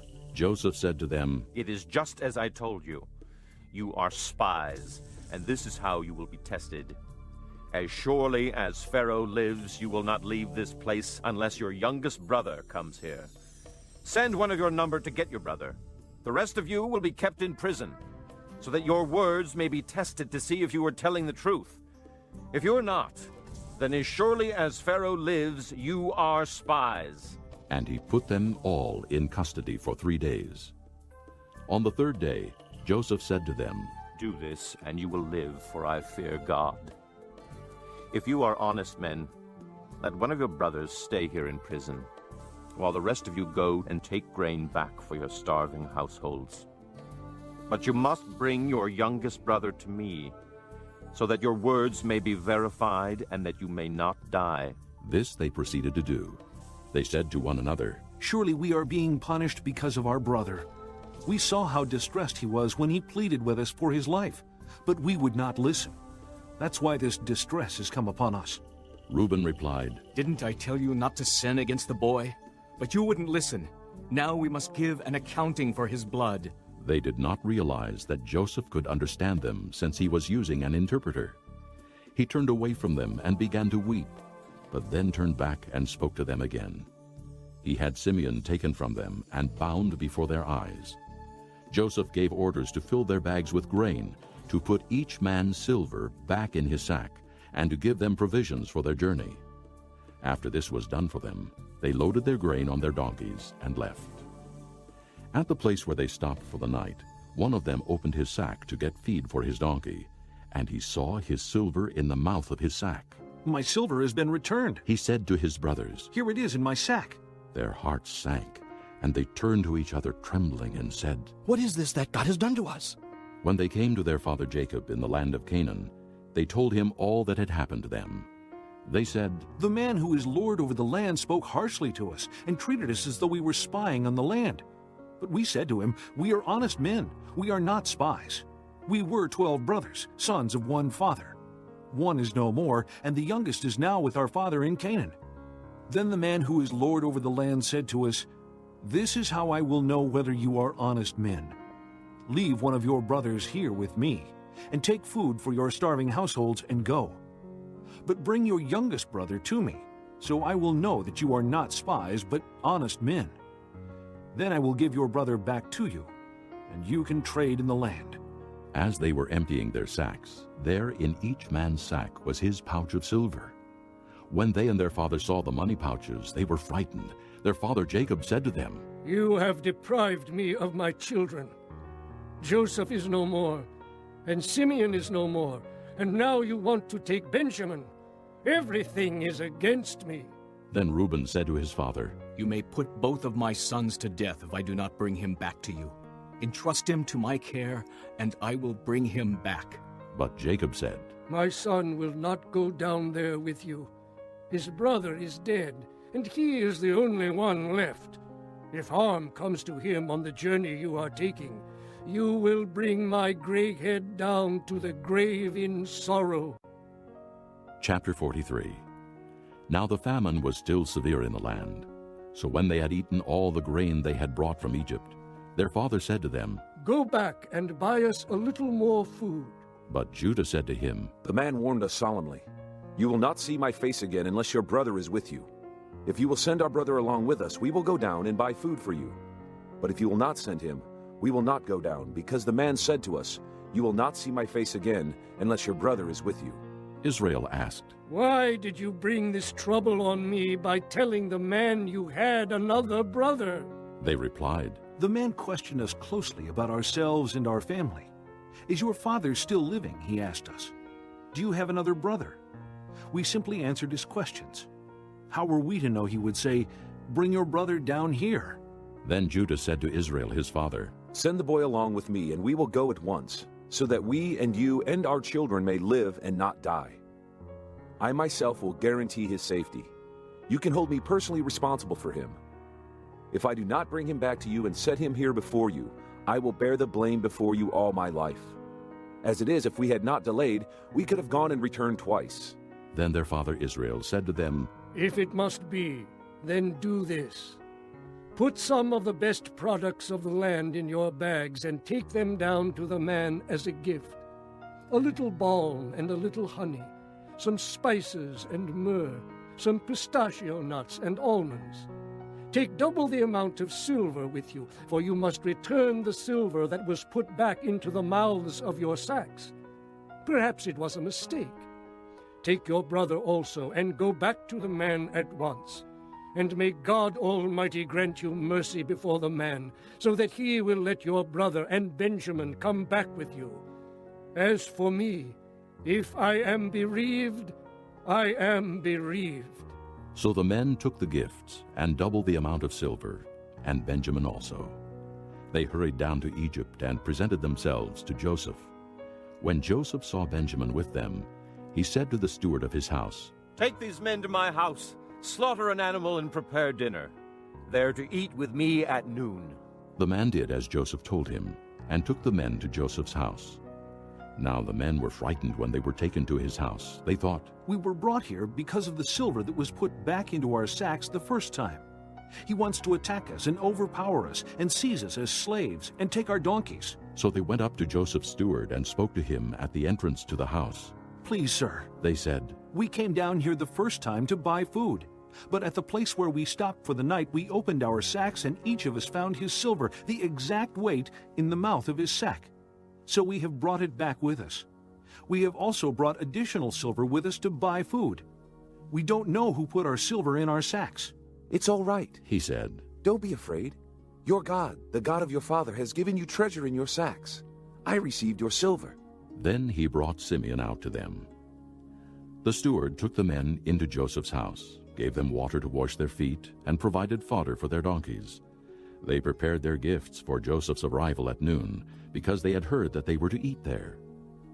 When Joseph came home, they presented to him the gifts they had brought into the house, and they bowed down before him to the ground.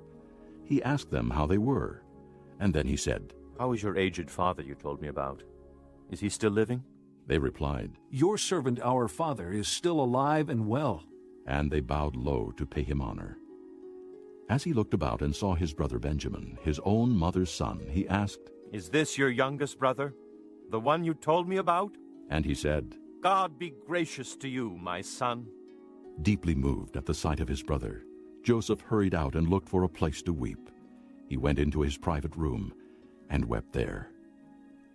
After he had washed his face, he came out and, controlling himself, said, "Serve the food." They served him by himself, the brothers by themselves, and the Egyptians who ate with him by themselves, because Egyptians could not eat with Hebrews, for that is detestable to Egyptians. The men had been seated before him in the order of their ages, from the firstborn to the youngest, and they looked at each other in astonishment. When portions were served to them from Joseph's table, Benjamin's portion was 5 times as much as anyone else's, so they feasted and drank freely with him. Chapter 44. Now Joseph gave these instructions to the steward of his house. Fill the men's sacks with as much food as they can carry, and put each man's silver in the mouth of his sack. Then put my cup, the silver one, in the mouth of the youngest one's sack, along with the silver for his grain. And he did as Joseph said. As morning dawned, the men were sent on their way with their donkeys. They had not gone far from the city, when Joseph said to his steward, Go after those men at once, and when you catch up with them, say to them, Why have you repaid good with evil? Isn't this the cup my master drinks from and also uses for divination? This is a wicked thing you have done. When he caught up with them, he repeated these words to them. But they said to him, Why does my lord say such things? Far be it from your servants to do anything like that. We even brought back to you from the land of Canaan the silver we found inside the mouths of our sacks. So why would we steal silver or gold from your master's house? If any of your servants is found to have it, he will die, and the rest of us will become my lord's slaves. Very well then, he said. Let it be as you say. Whoever is found to have it will become my slave. The rest of you will be free from blame. Each of them quickly lowered his sack to the ground and opened it. Then the steward proceeded to search, beginning with the oldest and ending with the youngest. And the cup was found in Benjamin's sack. At this they tore their clothes. Then they all loaded their donkeys and returned to the city. Joseph was still in the house when Judah and his brothers came in, and they threw themselves to the ground before him. Joseph said to them, What is this you have done? Don't you know that a man like me can find things out by divination? What can we say to my lord? Judah replied, What can we say? How can we prove our innocence? God has uncovered your servant's guilt. We are now my lord's slaves, we ourselves and the one who was found to have the cup. But Joseph said, Far be it from me to do such a thing. Only the man who was found to have the cup will become my slave. The rest of you, go back to your father in peace. Then Judah went up to him and said, Please, my lord, let your servant speak a word to my lord. Do not be angry with your servant, though you are equal to Pharaoh himself. My lord asked his servants, Do you have a father or a brother? And we answered, We have an aged father, and there is a young son born to him in his old age. His brother is dead, and he is the only one of his mother's sons left, and his father loves him. Then you said to your servants, Bring him down to me so I can see him for myself. And we said to my lord, The boy cannot leave his father. If he leaves him, his father will die. But you told your servants, Unless your youngest brother comes down with you, you will not see my face again. When we went back to your servant my father, we told him what my lord had said. Then our father said, Go back and buy a little more food. But we said, We cannot go down. Only if our youngest brother is with us will we go. We cannot see the man's face unless our youngest brother is with us. Your servant my father said to us, You know that my wife bore me 2 sons. One of them went away from me, and I said, He has surely been torn to pieces, and I have not seen him since. If you take this one from me too, and harm comes to him, you will bring my gray head down to the grave in misery. So now if the boy is not with us when I go back to your servant my father, and if my father, whose life is closely bound up with the boy's life, sees that the boy isn't there, he will die. Your servants will bring the gray head of our father down to the grave in sorrow. Your servant guaranteed the boy's safety to my father. I said, If I do not bring him back to you, I will bear the blame before you, my father, all my life. Now then, please let your servant remain here as my lord's slave in place of the boy, and let the boy return with his brothers. How can I go back to my father if the boy is not with me? No, do not let me see the misery that would come upon my father. Chapter 45. Then Joseph could no longer control himself before all his attendants, and he cried out, Have everyone leave my presence! So there was no one with Joseph when he made himself known to his brothers. And he wept so loudly that the Egyptians heard him, and Pharaoh's household heard about it. Joseph said to his brothers, I am Joseph. Is my father still living? But his brothers were not able to answer him, because they were terrified at his presence. Then Joseph said to his brothers, Come close to me. When they had done so, he said, I am your brother Joseph, the one you sold into Egypt. And now, do not be distressed, and do not be angry with yourselves for selling me here, because it was to save lives that God sent me ahead of you. For 2 years now there has been famine in the land, and for the next 5 years there will not be plowing and reaping. But God sent me ahead of you to preserve for you a remnant on earth and to save your lives by a great deliverance. So then, it was not you who sent me here, but God. He made me father to Pharaoh, lord of his entire household and ruler of all Egypt. Now, hurry back to my father and say to him, 'This is what your son Joseph says. God has made me lord of all Egypt. Come down to me, don't delay. You shall live in the region of Goshen and be near me, you, your children and grandchildren, your flocks and herds, and all you have. I will provide for you there, because 5 years of famine are still to come. Otherwise you and your household and all who belong to you will become destitute. You can see for yourselves, and so can my brother Benjamin, that it is really I who am speaking to you. Tell my father about all the honor accorded me in Egypt, and about everything you have seen, and bring my father down here quickly.' Then he threw his arms around his brother Benjamin and wept. And Benjamin embraced him weeping, and he kissed all his brothers and wept over them. Afterward, his brothers talked with him. When the news reached Pharaoh's palace that Joseph's brothers had come, Pharaoh and all his officials were pleased. Pharaoh said to Joseph, 'Tell your brothers, do this. Load your animals and return to the land of Canaan, and bring your father and your families back to me. I will give you the best of the land of Egypt, and you can enjoy the fat of the land. You are also directed to tell them, do this.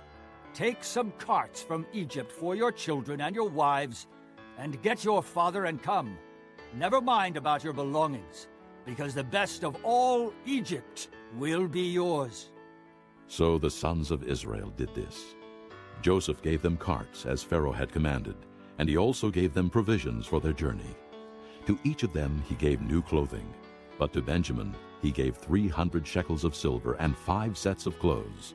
And this is what he sent to his father: 10 donkeys loaded with the best things of Egypt, and 10 female donkeys loaded with grain and bread and other provisions for his journey. Then he sent his brothers away, and as they were leaving he said to them, 'Don't quarrel on the way.' So they went up out of Egypt, and came to their father Jacob in the land of Canaan. They told him, 'Joseph is alive. In fact, he is ruler of all Egypt.' Jacob was stunned. He did not believe them. But when they told him everything Joseph had said to them, and when he saw the carts Joseph had sent to carry him back, the spirit of their father Jacob revived. And Israel said, 'I am convinced. My son Joseph is still alive. I will go and see him before I die.'" Chapter 46. So Israel set out with all that was his, and when he reached Beersheba, he offered sacrifices to the God of his father Isaac. And God spoke to Israel in a vision at night and said, "Jacob, Jacob." "Here I am," he replied. "I am God, the God of your father." He said, "Do not be afraid to go down to Egypt, for I will make you into a great nation there. I will go down to Egypt with you, and I will surely bring you back again, and Joseph's own hand will close your eyes." Then Jacob left Beersheba, and Israel's sons took their father Jacob and their children and their wives in the carts that Pharaoh had sent to transport him. They also took with them their livestock and the possessions they had acquired in Canaan. And Jacob and all his offspring went to Egypt. He took with him to Egypt his sons and grandsons and his daughters and granddaughters, all his offspring. These are the names of the sons of Israel, Jacob and his descendants, who went to Egypt. Reuben, the firstborn of Jacob. The sons of Reuben, Hanok, Payul, Hezron, and Carmi.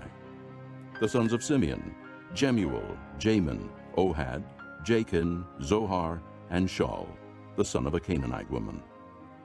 The sons of Levi, Gershon, Kohath, and Merari.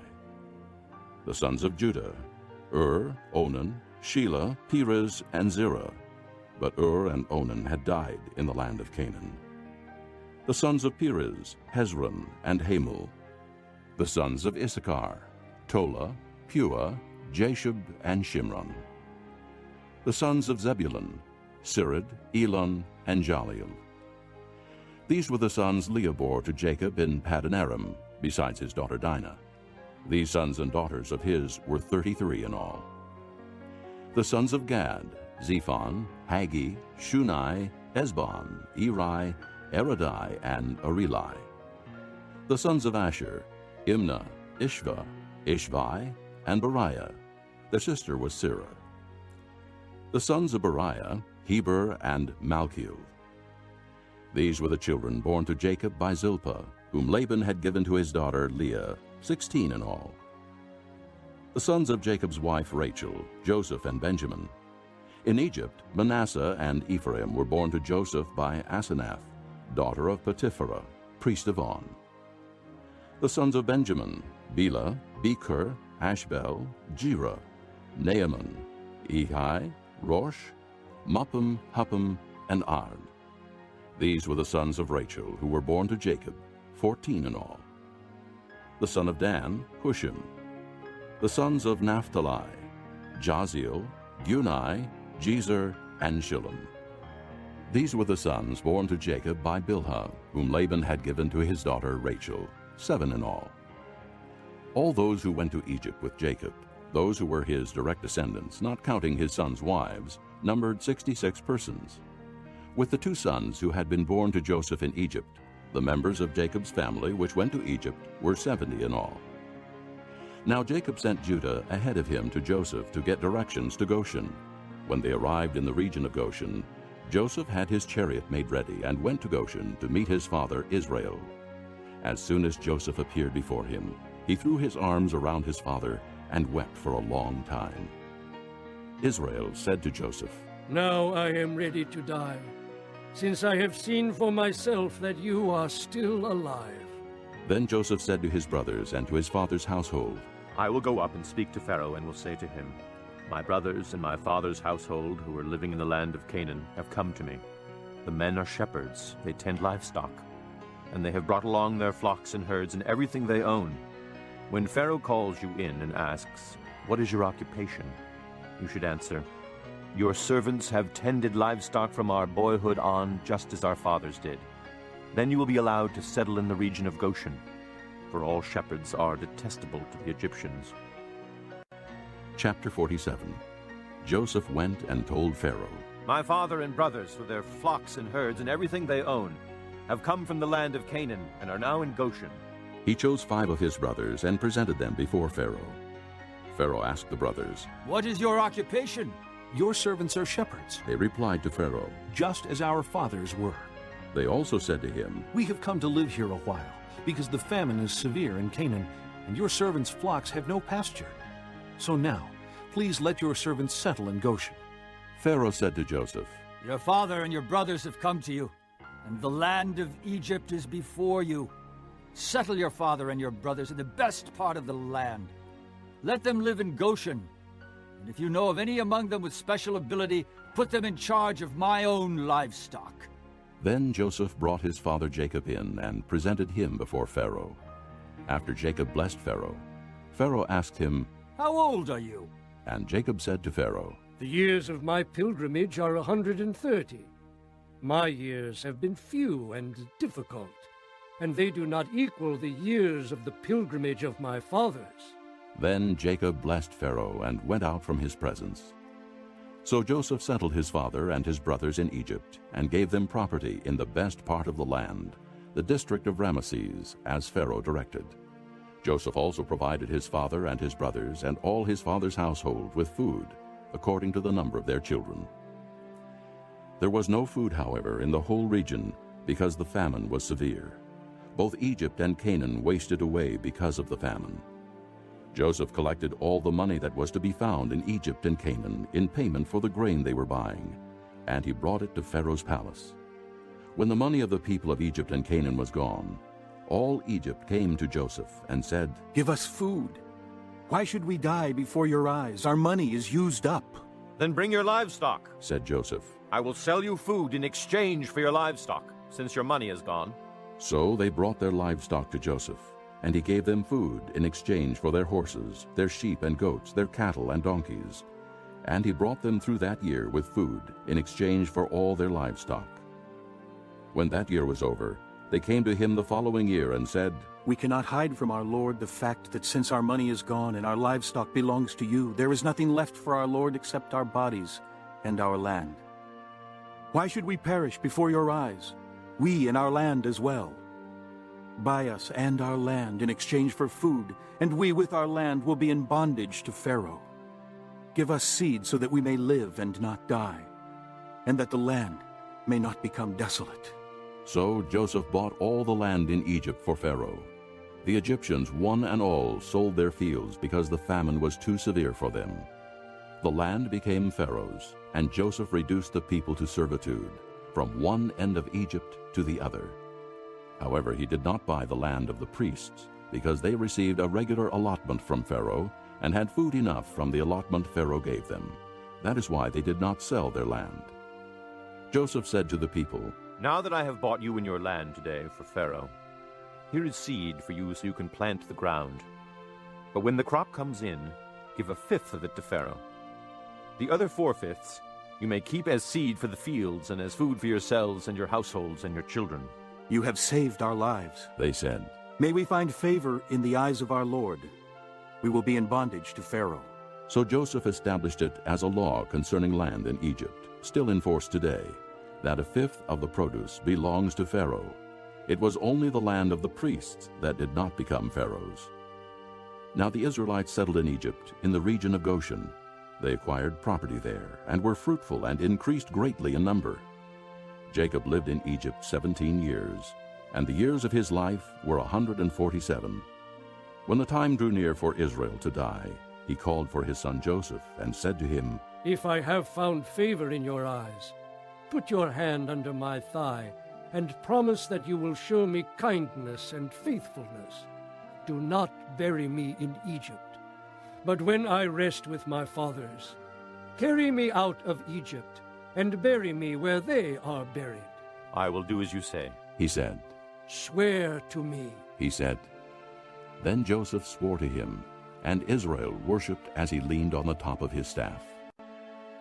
Chapter 48. Sometime later, Joseph was told, Your father is ill. So he took his 2 sons, Manasseh and Ephraim, along with him. When Jacob was told, Your son Joseph has come to you, Israel rallied his strength and sat up on the bed. Jacob said to Joseph, God Almighty appeared to me at Luz in the land of Canaan.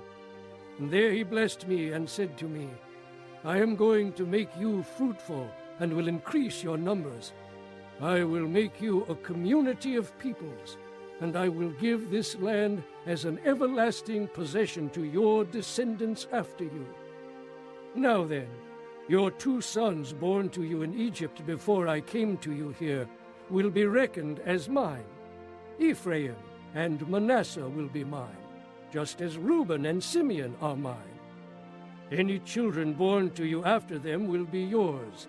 In the territory they inherit they will be reckoned under the names of their brothers.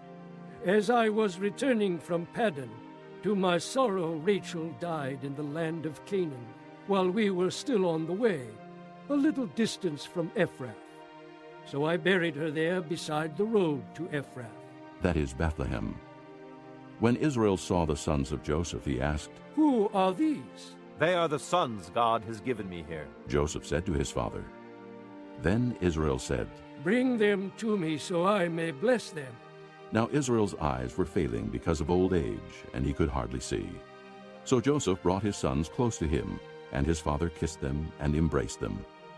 Israel said to Joseph, I never expected to see your face again, and now God has allowed me to see your children too. Then Joseph removed them from Israel's knees and bowed down with his face to the ground. And Joseph took both of them, Ephraim on his right toward Israel's left hand, and Manasseh on his left toward Israel's right hand, and brought them close to him. But Israel reached out his right hand and put it on Ephraim's head, though he was the younger. And crossing his arms, he put his left hand on Manasseh's head, even though Manasseh was the firstborn. Then he blessed Joseph and said, May the God before whom my fathers Abraham and Isaac walked, the God who has been my shepherd all my life to this day, the angel who has delivered me from all harm, may he bless these boys. May they be called by my name, and the names of my fathers Abraham and Isaac, and may they increase greatly upon the earth. When Joseph saw his father placing his right hand on Ephraim's head, he was displeased.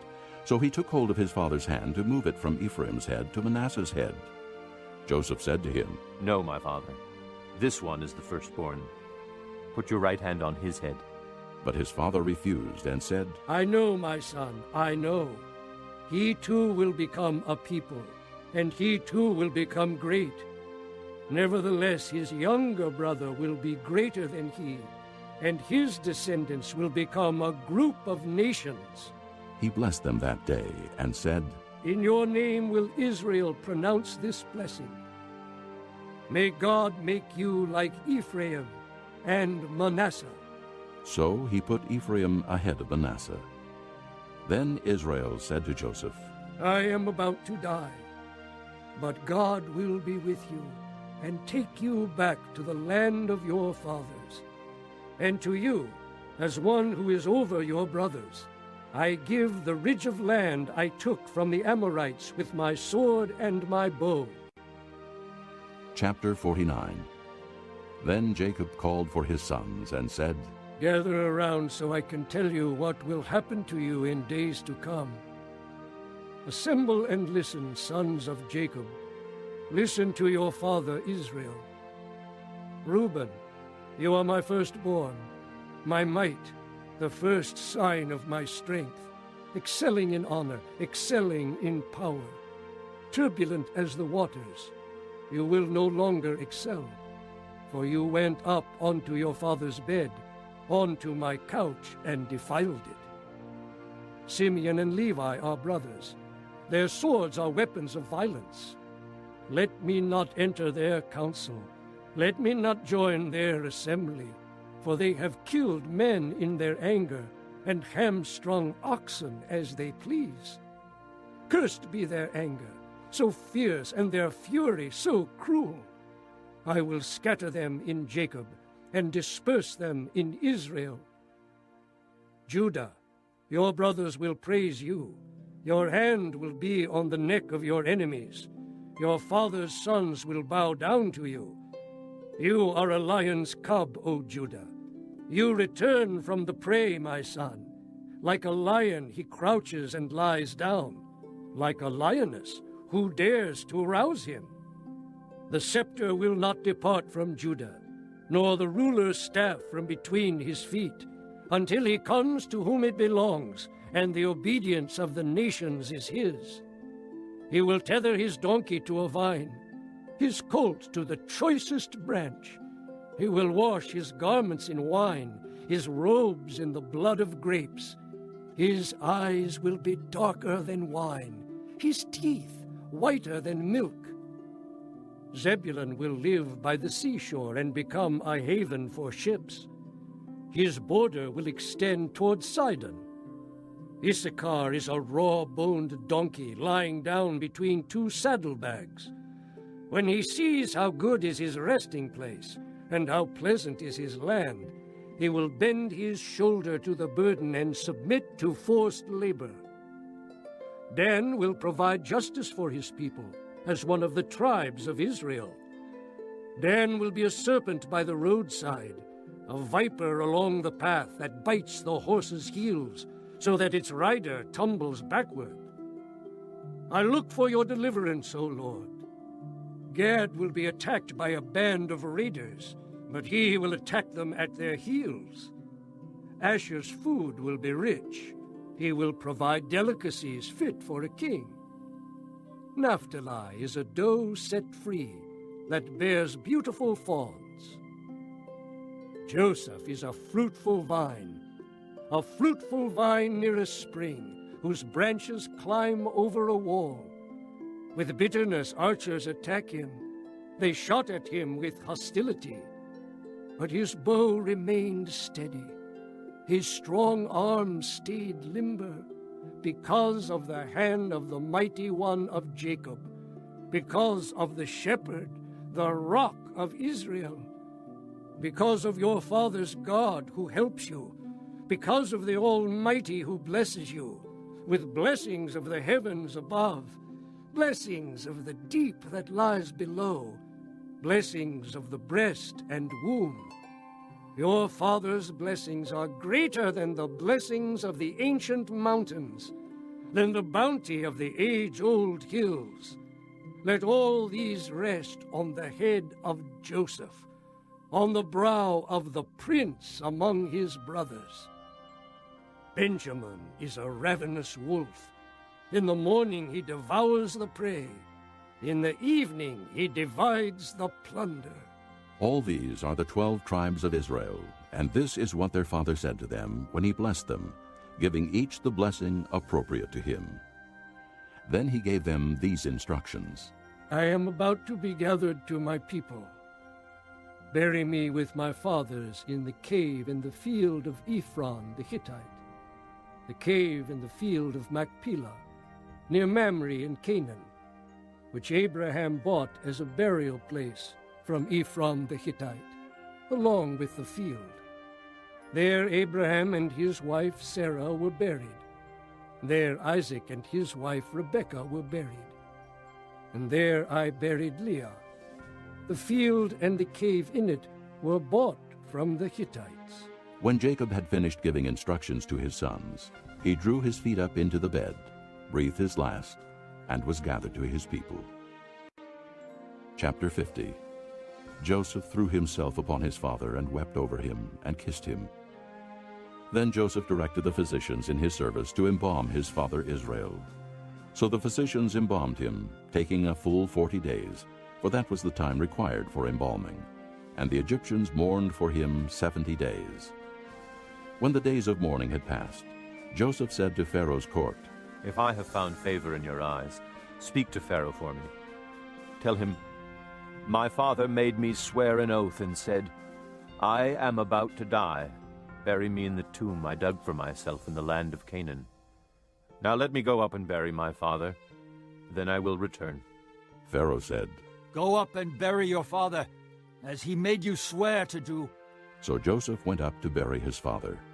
All Pharaoh's officials accompanied him, the dignitaries of his court and all the dignitaries of Egypt, besides all the members of Joseph's household and his brothers, and those belonging to his father's household. Only their children and their flocks and herds were left in Goshen. Chariots and horsemen also went up with him. It was a very large company. When they reached the threshing floor of Atad, near the Jordan, they lamented loudly and bitterly, and there Joseph observed a 7-day period of mourning for his father. When the Canaanites who lived there saw the mourning at the threshing floor of Atad, they said, The Egyptians are holding a solemn ceremony of mourning. That is why that place near the Jordan is called Abel Mizraim. So Jacob's sons did as he had commanded them. They carried him to the land of Canaan and buried him in the cave in the field of Machpelah near Mamre, which Abraham had bought as a burial place from Ephron the Hittite, along with the field. After burying his father, Joseph returned to Egypt, together with his brothers and all the others who had gone with him to bury his father. When Joseph's brothers saw that their father was dead, they said, What if Joseph holds a grudge against us and pays us back for all the wrongs we did to him? So they sent word to Joseph, saying, Your father left these instructions before he died. This is what you are to say to Joseph. I ask you to forgive your brothers the sins and the wrongs they committed in treating you so badly. Now, please forgive the sins of the servants of the God of your father. When their message came to him, Joseph wept. His brothers then came and threw themselves down before him. We are your slaves, they said. But Joseph said to them, Don't be afraid. Am I in the place of God? You intended to harm me, But God intended it for good, to accomplish what is now being done, the saving of many lives. So then don't be afraid. I will provide for you and your children. And he reassured them and spoke kindly to them. Joseph stayed in Egypt along with all his father's family. He lived 110 years and saw the 3rd generation of Ephraim's children. Also the children of Machir, son of Manasseh, were placed at birth on Joseph's knees. Then Joseph said to his brothers, I am about to die. But God will surely come to your aid and take you up out of this land, to the land he promised on oath to Abraham, Isaac, and Jacob. And Joseph made the sons of Israel swear an oath and said, God will surely come to your aid, and then you must carry my bones up from this place. So Joseph died at the age of 110, and after they embalmed him, he was placed in a coffin in Egypt. This concludes Disc 3